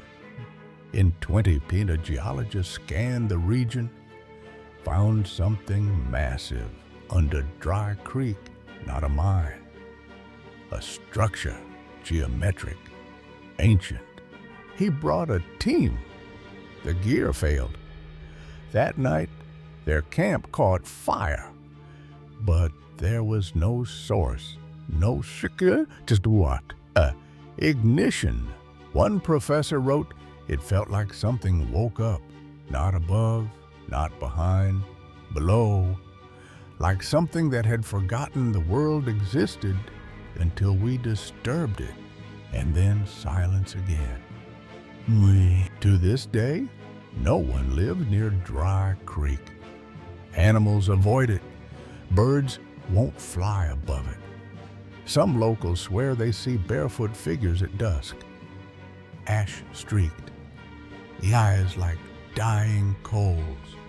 On the last Sunday of June, some say the chanting returns, rising from the soil like heat. In 220, a hiker posted a blurry image to a forum, a stone cross. A rusted sign nearly devoured by bark. It read, "You are now entering consecrated ground. The flame watches. The body remains." And if you listen to the archived tapes of Pastor Carver's final sermon, you'll hear him say in a voice that grows more guttural as it goes, "The fire we fear is not punishment. It is the key. When we burn, we become, and through the flame, we awaken what waits beneath." He never posted again. I still have that tape, and sometimes late at night, if I press play and close my eyes, I swear I hear the earth breathe. I came across the book purely by accident. Or maybe it found me. I was helping a friend clean out his grandfather's attic in Hinton when we found an old crate marked Dry Creek, Do Not Open. Inside were tools, yellowed photographs, and a thin red leather-bound book. Its cover had no title. The pages smelled like old smoke and wet sill. But what chilled me most were the symbols, identical to the ones I had seen from that drone footage. I couldn't read a single word, yet something in me understood the rhythm. It wasn't written to be read. It was written to be spoken. Late one night, I let myself sound out one of the simpler-looking phrases aloud. The lights flickered. The air felt thicker. For a moment, I couldn't remember where I was. When I looked down, the page I had read from was warm. Not just warm, pulsing, like it had a heartbeat of its own. That's when I knew this wasn't a religious artifact.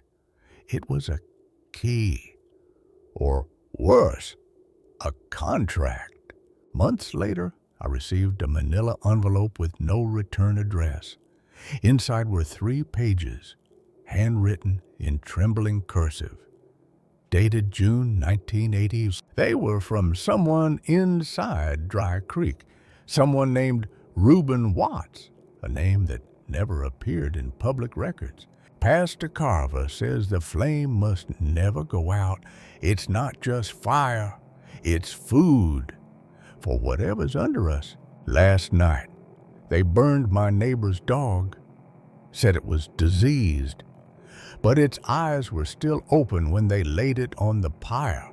I tried to leave, made it to the trees. Something followed me, not a man, not even an animal.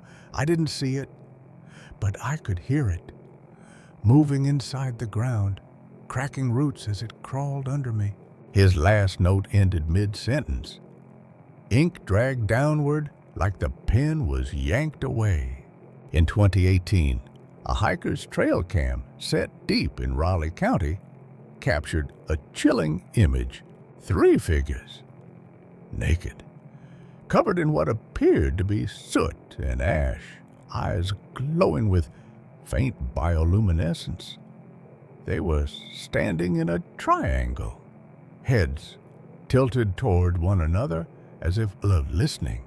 That footage spread briefly on cryptid forums before being pulled by moderators, but I saved a copy. Using enhancement tools, I noticed something on the nearest figure's chest, a jagged scar shaped like the Dry Creek church steeple. That's when it hit me. What if they never left? What if they became something else? There are legends in old Appalachian lore, not of demons, but of earthbound gods, entities not from hell, but from beneath the skin of the world, things that consume belief to take shape. Dry Creek wasn't a sacrifice, it was fertilizer. Last year, I returned, not out of bravery, but because dreams left me no choice. I saw the church whole again. I heard Carver's voice inside my head, quoting scripture that doesn't exist. The woods were quiet. No birds, no wind, just that same unnatural stillness Ellis had mentioned. The tunnel was still there, but now it breathed, warm air rising from below like the earth exhaled slowly. I didn't go in. I left a voice recorder near the mouth of the tunnel and returned 24 hours later. The recording was full of static, except for one thing.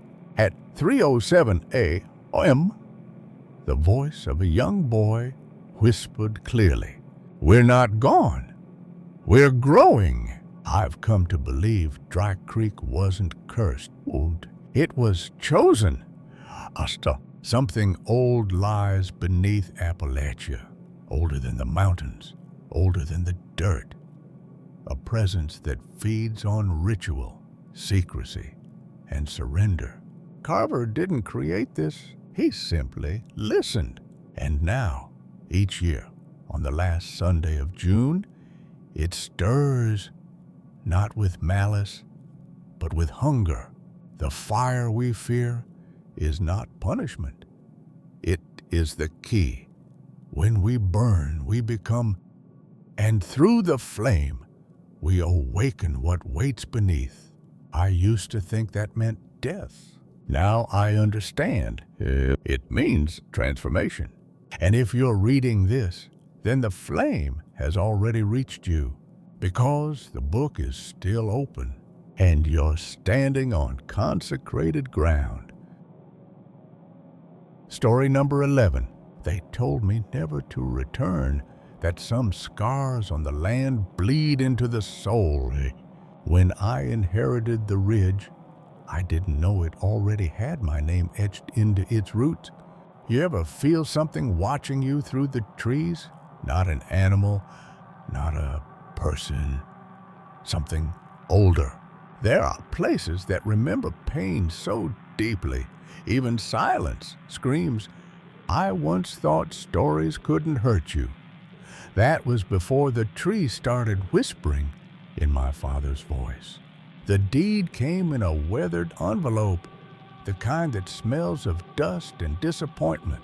My name, scrawled in ink that had bled with time. It felt less like a gift and more like a curse wrapped in legalese. 60 acres in the hills of eastern Tennessee. My father's legacy. That land has belonged to my family for 4 generations, he once told me, his voice brittle like dry leaves. Passed from father to son like a secret, like a burden. I hadn't been back in years. Not since the night he disappeared. The house was still standing, barely. Crooked bones of timber bracing against time. A porch that sagged like a frown. Rusted fences swallowed by bramble. I stepped onto the land, and the air tasted like copper. The forest greeted me with silence. Not peace. Silence. The kind that tightens around your ribs and waits. Locals don't speak of devil's backbone. The ridge runs jagged through the county like a spine ripped from the earth. No trails, no signage, just rumors. I remembered the way they whispered in gas stations when I mentioned my last name. How they averted their eyes like I carried something contagious. I should have left right then, but I needed answers. about him, about what he saw, and why he never came home. My father changed in that house. Over the next 6 months, my father changed. He became distant, obsessive, spent hours walking the ridge, scribbling in a leather-bound journal he wouldn't let me touch. He barely spoke. When he did, it was fragments, old names, directions, warnings. At night, I'd hear him pacing, his feet dragging like something was pulling at him. I found the journal after he vanished. Pages soaked with ink, spirals of madness, maps of the ridge, symbols carved like scars, and a single phrase repeated until the pen tore through the paper. The roots remember. He had been digging obsessively. One night, I woke to find him digging in the front yard, shirtless, bleeding, his hands raw. He told me the roots were spreading, that he could hear the rot whispering. The sheriff said it looked like he'd just stopped breathing. No wounds, no signs of trauma, just ended. I tried to forget. Therapy, distance, time. They were all bandages on a wound that never closed. But then the dreams began. The house returned, more decayed each time. A tree on the summit, blackened bark, a scream that didn't end. I'd wake soaked in sweat, my ears ringing with a sound that was too human to be wind.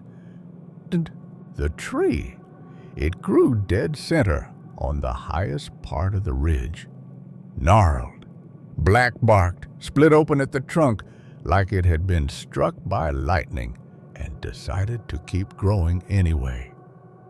It stood like a wound on the mountain, surrounded by dead silence. Even the snow avoided it. I hiked to it. I had to. The path wasn't marked, but my feet knew where to go. Like I was following something etched into my blood. At the summit, it loomed, wider than I remembered, deeper cracked. I felt it before I saw it, like a pressure behind my eyes. At the base were bones, too many, some animal, some not, and 7 wooden idols, each carved with a screaming face, mouths open, eyes gouged out, arranged in a semicircle. Offerings? Warnings? I didn't know, but when I stepped closer, I felt the temperature drop, and then I heard it. Not with my ears, or with my mind, or a voice. My father's. It wasn't speech. It was a feeling, a need. Come closer. I ran. I barely made it back down before I collapsed in the yard. My chest heaved like it was trying to escape me. That night, I dreamed of fire. I dug deeper into the history than I ever should have.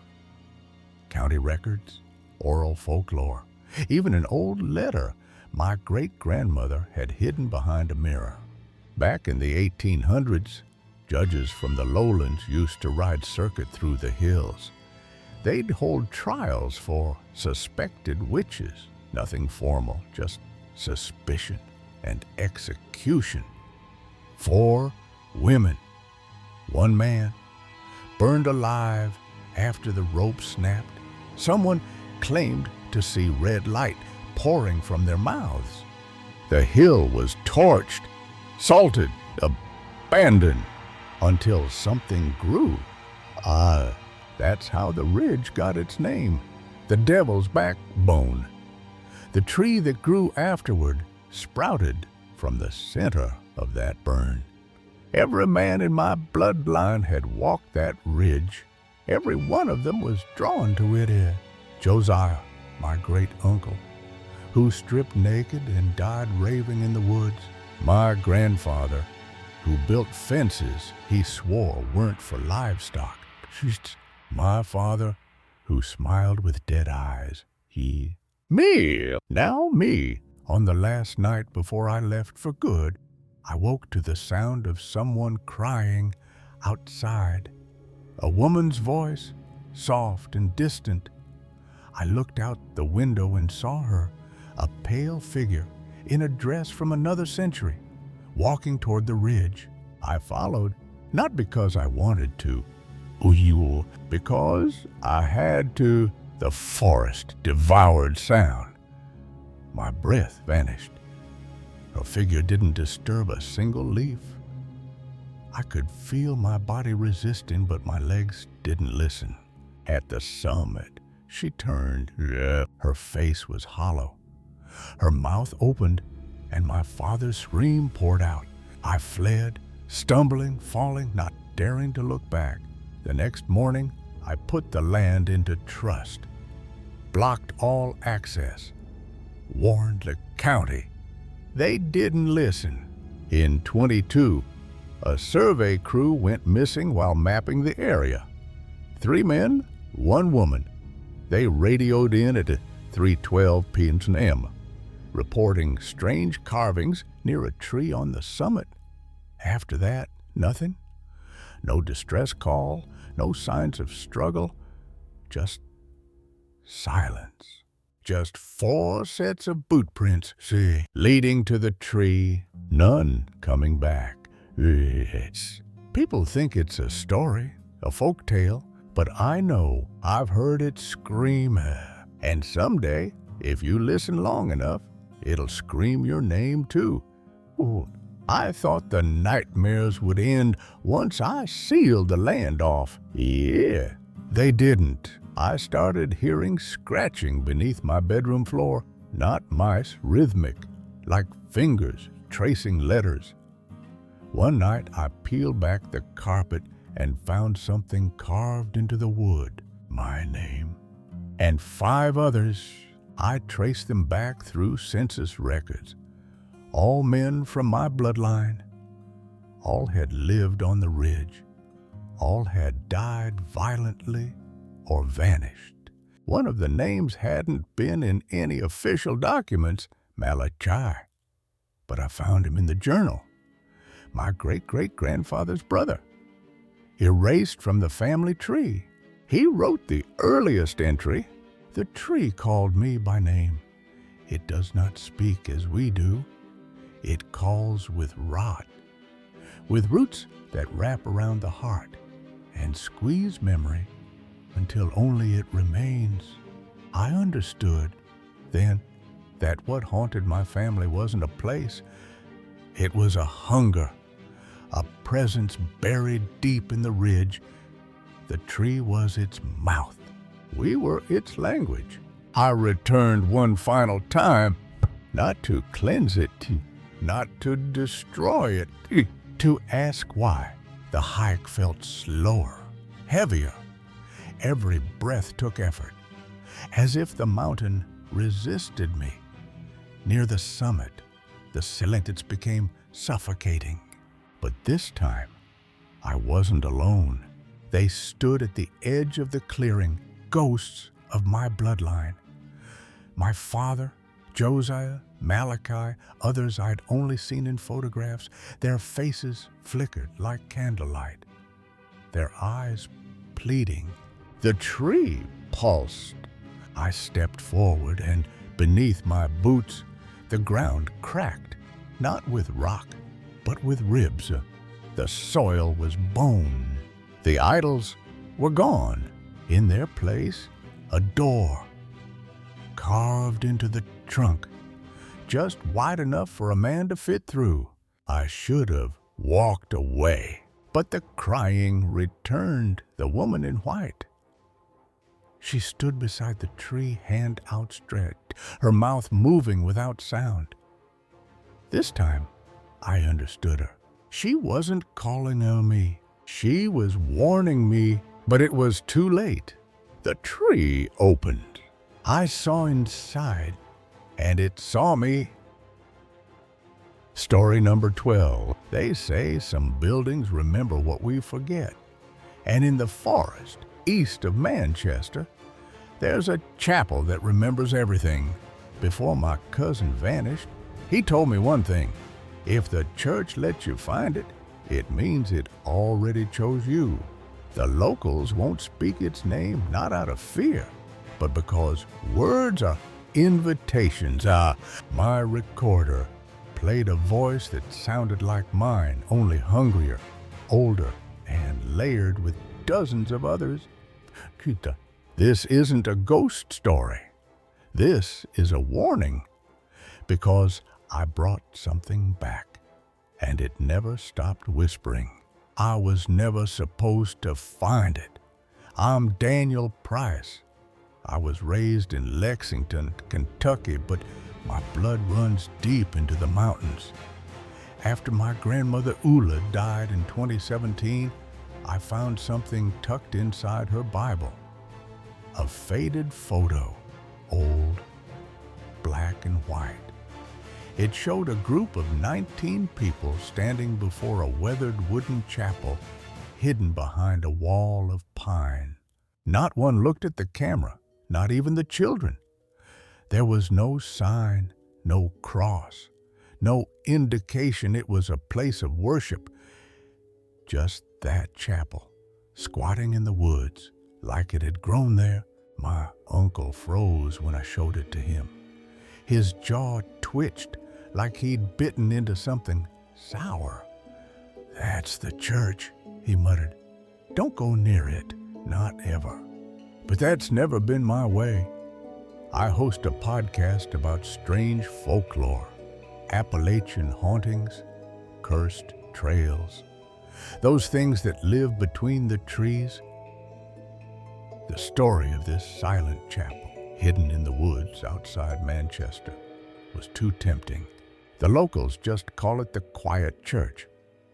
No one remembers its real name or if it even had one. So, in the spring of 2019, I packed a recorder, some bourbon, and drove out to Clay County. I stayed with my cousin James in his father's old cabin. James didn't want to talk about the church.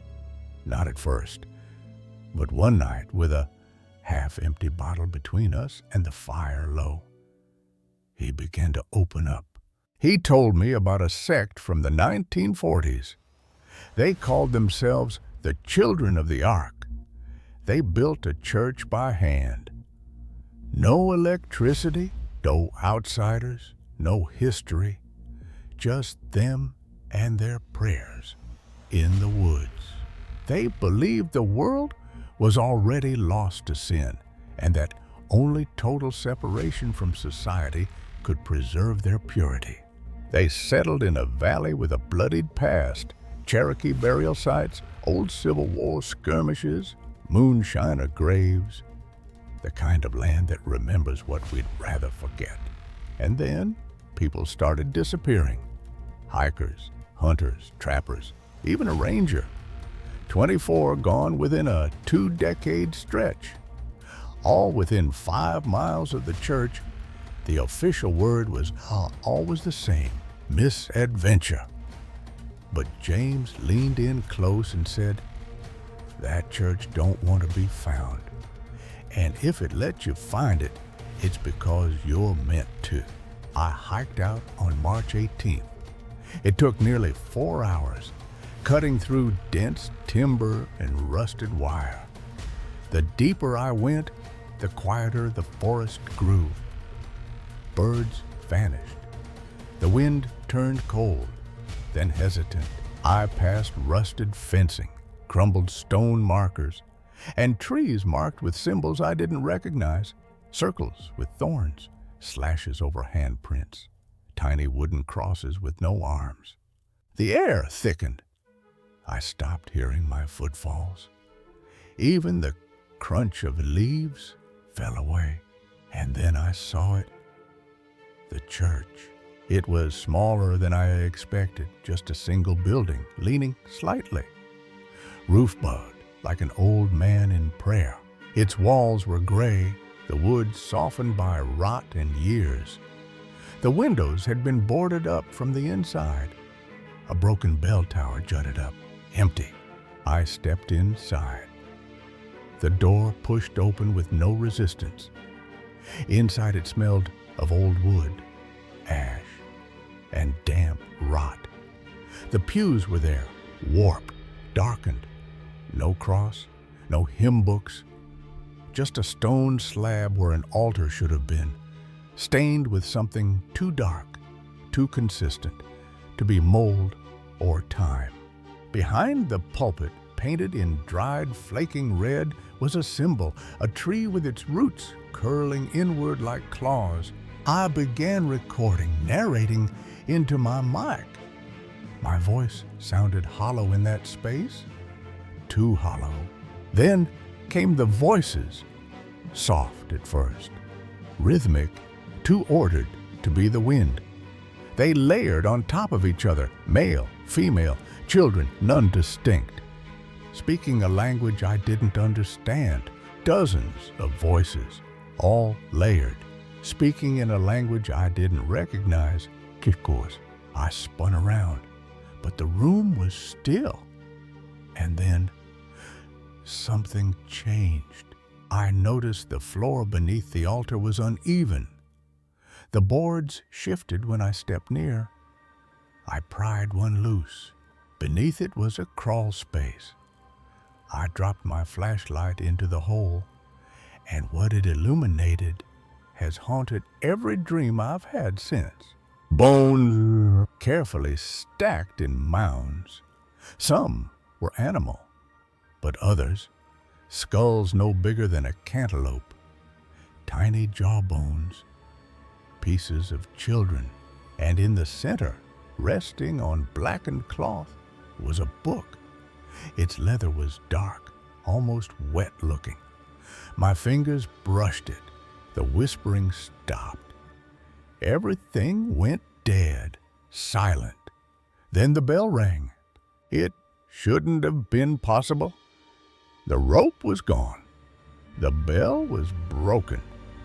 But I heard it. One deep metallic toll, and with it came the footsteps. Slow, measured, on the roof at first, then the rafters, then down the walls. The footsteps moved like water, flowing along the timbers. I shoved the board back in place and ran.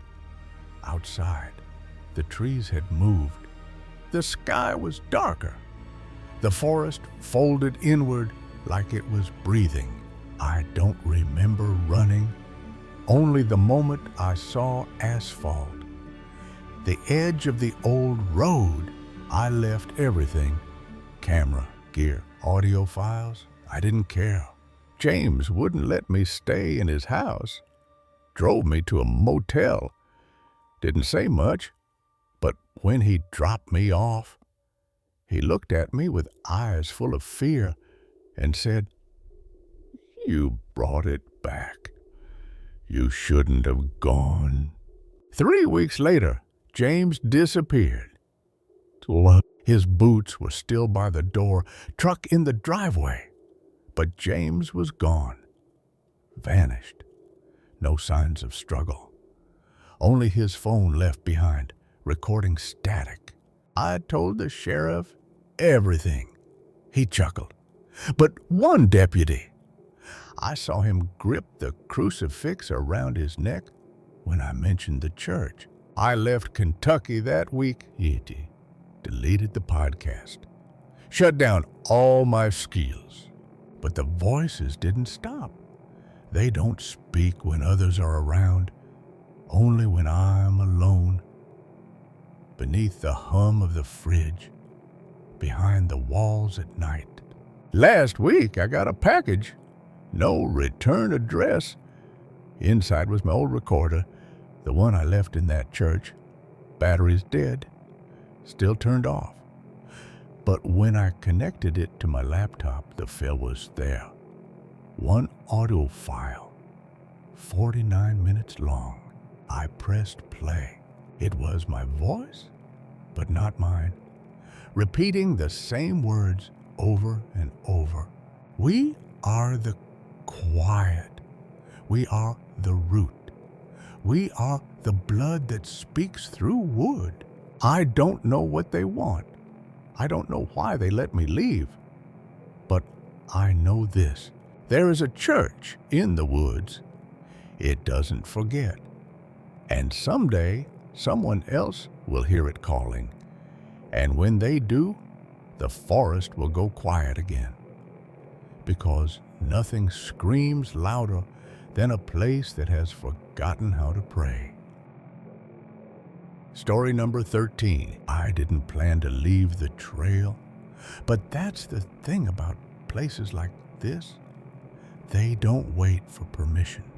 They say there's a place deep in the Appalachian spine where the air goes stale. The birds fall silent, and maps forget they were ever drawn. Some call it Still Hollow. Others refuse to call it anything at all. I met a man who'd seen it, or said he had. He poured his story like bitter coffee and warned me, the trail don't twist out there. It folds. You know what scared me most? The fact that the deeper he went into his story, the quieter the room became, like the walls were listening. There's a part of the Appalachian Trail most locals won't hike anymore, just west of Iron Mountain Gap, where North Carolina bleeds into Tennessee. Old-timers call it at Stillhuco Hollow. It doesn't appear on any official trail maps now, but you can find it in pre-dated U.S. maps if you know what to look for. According to legend, the hollow isn't haunted in the traditional sense. It's forgotten by time, a seam torn open in the folds of the world where things go in but don't always come back. Or worse, they return different. I didn't go looking for legends. I was working on a documentary project about trail disappearances, something low budget, probably YouTubed here, mostly interviews and narration, but something kept pulling me to that stretch near Iron Mountain.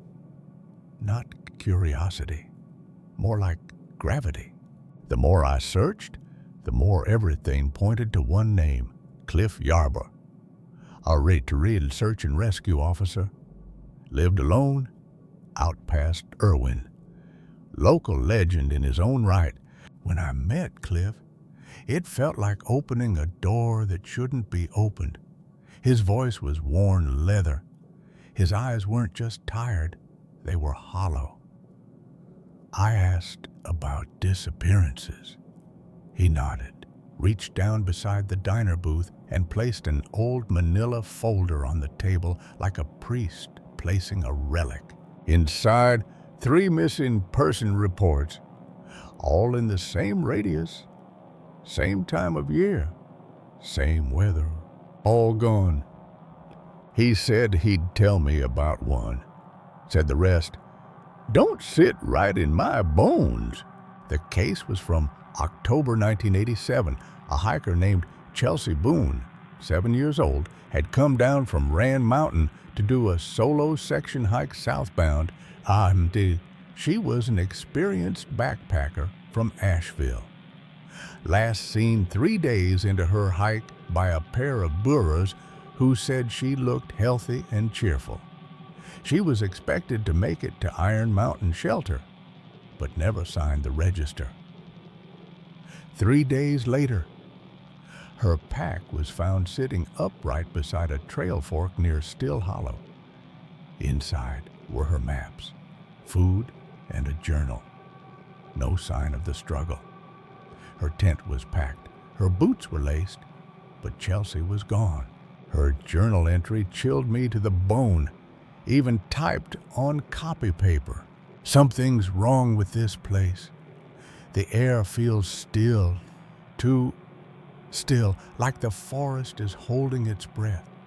I thought I saw someone following me yesterday, but when I turned around, there was nothing, just trees, always the trees. I tried to mark my path, but the markers disappear. When I look away, like the woods rearrange themselves when I'm not watching. If I make it out, I'm burning this section from my maps. That should have been the end of it. but it wasn't. Cliff paused. That's not what made me remember it all these years, though, he said. It was what happened 9 days later. 9 days. That's when a thru hiker named John Elliott wandered into the ranger station like he'd walked out of a war zone. Barefoot, bleeding at the heels, dehydrated beyond sense. His story? He got caught in a fog near Iron Mountain. Said it wasn't natural, thick as soup, but cold as a crypt. Claimed he saw a woman wearing old gear, whispering about time. Not lost, displaced. She asked what year it was. When he told her, she screamed, ran into the tree. Gone. Nobody believed him, of course, except Cliff, because in the mud near where Elliott claimed he saw her, searchers found a patch, a blue and red hand-stitched emblem from an old Appalachian trail pack, and Cliff had a photo from Chelsea Boone's mother. The patch matched. Cliff became obsessed. He started looking for anyone who'd reported strange things in that stretch. Took years, but he found them. A geology student named Toby Flanders claimed he spent 3 days in the hollow. But when he checked his watch, only 11 hours had passed. He spoke of a man with no shadow and the sound of ticking beneath the earth. A woman named Ruth Ann Morton got a call from a payphone in Bristol. A man on the other end whispered, "The trees don't sleep anymore," then hung up. Her father had vanished in that area in 1960, and the last testimony Cliff ever added to his folder was his own. The last account was mine. In the fall of 2021, I finally went to Still Hollow. It was late October. Dry leaves crunched underfoot, and the light had that strange golden thickness that only comes just before dusk in the mountains. I took the same fork where Chelsea's pack had been found. The air grew dense. The wind stopped. Not a bird, not a squirrel, nothing moved. Then I heard the ticking, faint at first, like a pocket watch buried deep in the earth. I pressed on. The forest began to curve subtly, unnaturally. Trees leaning in ways they shouldn't. Shadows fell in places with no source. I looked down and saw boot prints in the lawn, fresh, leading off the path. I followed them, heart hammering. They ended at the base of a massive oak tree split by lightning. In the hollow of the trunk was something pale fabric. I reached in and pulled out a torn piece of map marked with red ink. My own handwriting. I hadn't dropped that map. Hadn't even taken it out of my bag. That's when I saw her. A woman standing at the tree line, barefoot, hair wild, face older than time. She stared through me, not at me. Lip read, no killing. Then she vanished, not walked, vanished. When I got back to my car, everything felt wrong. My beard was longer, my phone had missed calls, my voicemail had a single message, white noise and one whisper. Still, a few months later, a letter arrived. No return address. Postmarked from Unicoi. Inside was a black and white photo. The woman, Chelsea, written on the back, Chelsea, 1987. I don't know if she's alive. I don't know if she ever left. But something tells me Still Hollow isn't a place you walk into. It waits. And when you're alone, just curious enough to step off the path, it reaches for you. So if the woods go quiet, and the wind stops. Turn around, because in Still Hollow, time doesn't pass. It waits. Story number 18. There are forests in Appalachia where silence doesn't mean peace. It means something is listening. See, when a church refuses to rot, burn, or fade from a memory, what exactly is it preserving? I once saw a man turn pale at the mention of a name, Final Light Tabernacle, and I didn't understand why until I stood before it. This isn't a ghost story. Ghosts leave. This is about what stays. They say if you walk deep enough into the hollow, the air turns thick like blood, and the trees lean in to listen. They say every cursed place has a first sinner. But what if the land itself was the original sin? In the oldest survey maps of Logan County, there's a tract of land simply marked No Dawn. A land the Cherokee called Datsuhi. Not a poetic name, but a warning.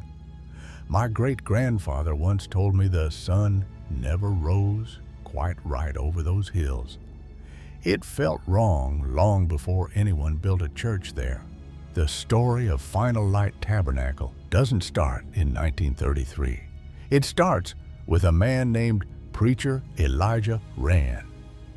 There are no birth records for him.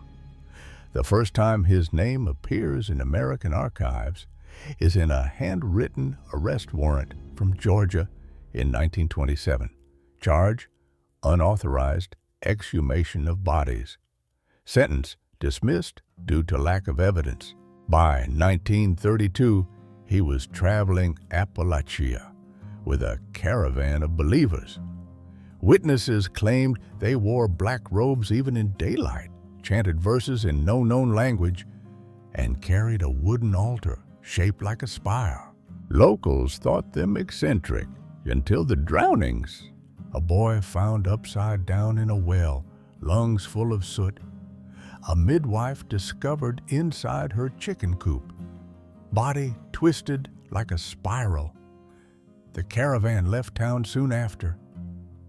Where did they go? To Datsuhi. There, they raised a tabernacle, built with scavenged lumber and painted entirely in pitch-black tar. They baptized converts in what they called the black blood of the Lamb. No one knew what that meant until the first animal sacrifices appeared nailed to trees. And then came the disappearances. That winter, 3 children vanished from a family homestead less than a mile from the church grounds. 2 boys and their sister, blankets folded neatly, no signs of forced entry. On the wall above their bed, a perfect circle with 3 inverted crosses inside it. That symbol appears again and again. Old barns, tree trunks, even carved into bones. The sheriff, forced to investigate, sent deputies. Most came back pale and shaking. One didn't come back at all, Deputy Earl Penley. All they ever found was his badge nailed to the trunk of a tree upside down. The church held midnight services. Locals heard chanting, screaming, and laughing, always after the moon had passed its peak. But no one ever saw anyone go in or out. It was like the building had been carved out of the dark itself. Baudi, the congregation kept to themselves until 1943, when Logan County struck back. 12 men entered the hollow with fire in hand.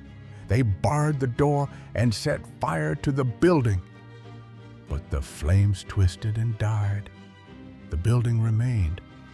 The men did not. 2 were found dead. Faces frozen in wide-mouthed screams, no water in their lungs, but something had drowned them from the inside. The congregation vanished 3 weeks later. No bodies, no footprints, only the church, untouched. Fast forward to 1994. Alma Dykes, a nurse escaping a violent husband, moved into her grandfather's abandoned homestead near Blair Mountain. She hoped for peace. Instead, she found the door, an old tar-black door buried under leaves in the forest.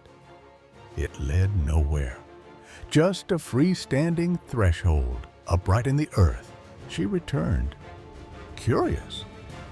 Over the next week, she uncovered a foundation, then a staircase, then brick by black brick, the outline of the tabernacle reappeared. She told no one, but she recorded everything. 22 cassette tapes. I listened to them all. The first few sound like field notes. Alma joking, curious, then unease creeps in. By tape 6, she describes voices whispering when no one is around, shadows moving when she's not looking. Tape 8, her voice trembles. The trees are different. I think they're watching me. Tape 15, she recites unknown verses. Her voice deeper. Top 3 hours of silence. But at the very end, though faintly, you can hear something breathing. It's not Alma. She disappeared days later. Only her dog survived, found wandering, blind and shaking. No body, just a melted black candle, fused to the wood of her kitchen table. Months after Alma vanished, I met her niece, Sarah. She handed me a book wrapped in cloth. Said it had been found in Alma's cabin, wedged under the floorboards, a black hymnal, title page written in dried blood, Psalms of the Hollow Eye. Inside, verses written in Latin, Aramaic, and languages I couldn't identify. One passage stood out. The one who sees in the dark does not blink, for blinking admits time. Where there is no time, there is no mercy. Other pages were just names. Long lists of names. Some matched old census records from Logan County. Others were people who'd gone missing from completely different states. Each page had a date, always on the new moon. So, was the book a ledger, a scripture, or something worse, a list of offerings? I returned to the hollow, and this time I stepped inside. The interior was exactly as Ruth Hager had described. The altar wasn't stone or wood, but bone, human, stacked vertebrae, polished smooth. Candles sat half burned, yet still warm. A book lay open in the pulpit, the same Psalms of the Hollow Eye, but this copy looked newer. The church was a paradox, untouched by time, but lived in. It reeked of soil and rot and something else, something sweet, like honey gone rancid. Behind the altar, I found a staircase. It led underground. The walls were etched with the symbol, over and over. The same 3 inverted crosses inside the circle. At the bottom, a room of mirrors, each reflecting not me, but different versions of me. Screaming, kneeling, crawling. Then I saw him, the preacher. He had no eyes, but he saw me. I fled. Don't ask me how I got out. I woke up 3 towns away, my car parked, my feet dirty. On my passenger seat, a new cassette tape labeled 23. Tape 23 wasn't Alma's voice. It was mine, my voice, reading the Psalms in languages I don't know. Since then, I've seen robed figures near my house at night. My clock stopped every night at 3:33.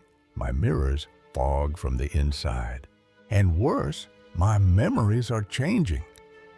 I remember things that didn't happen or shouldn't have.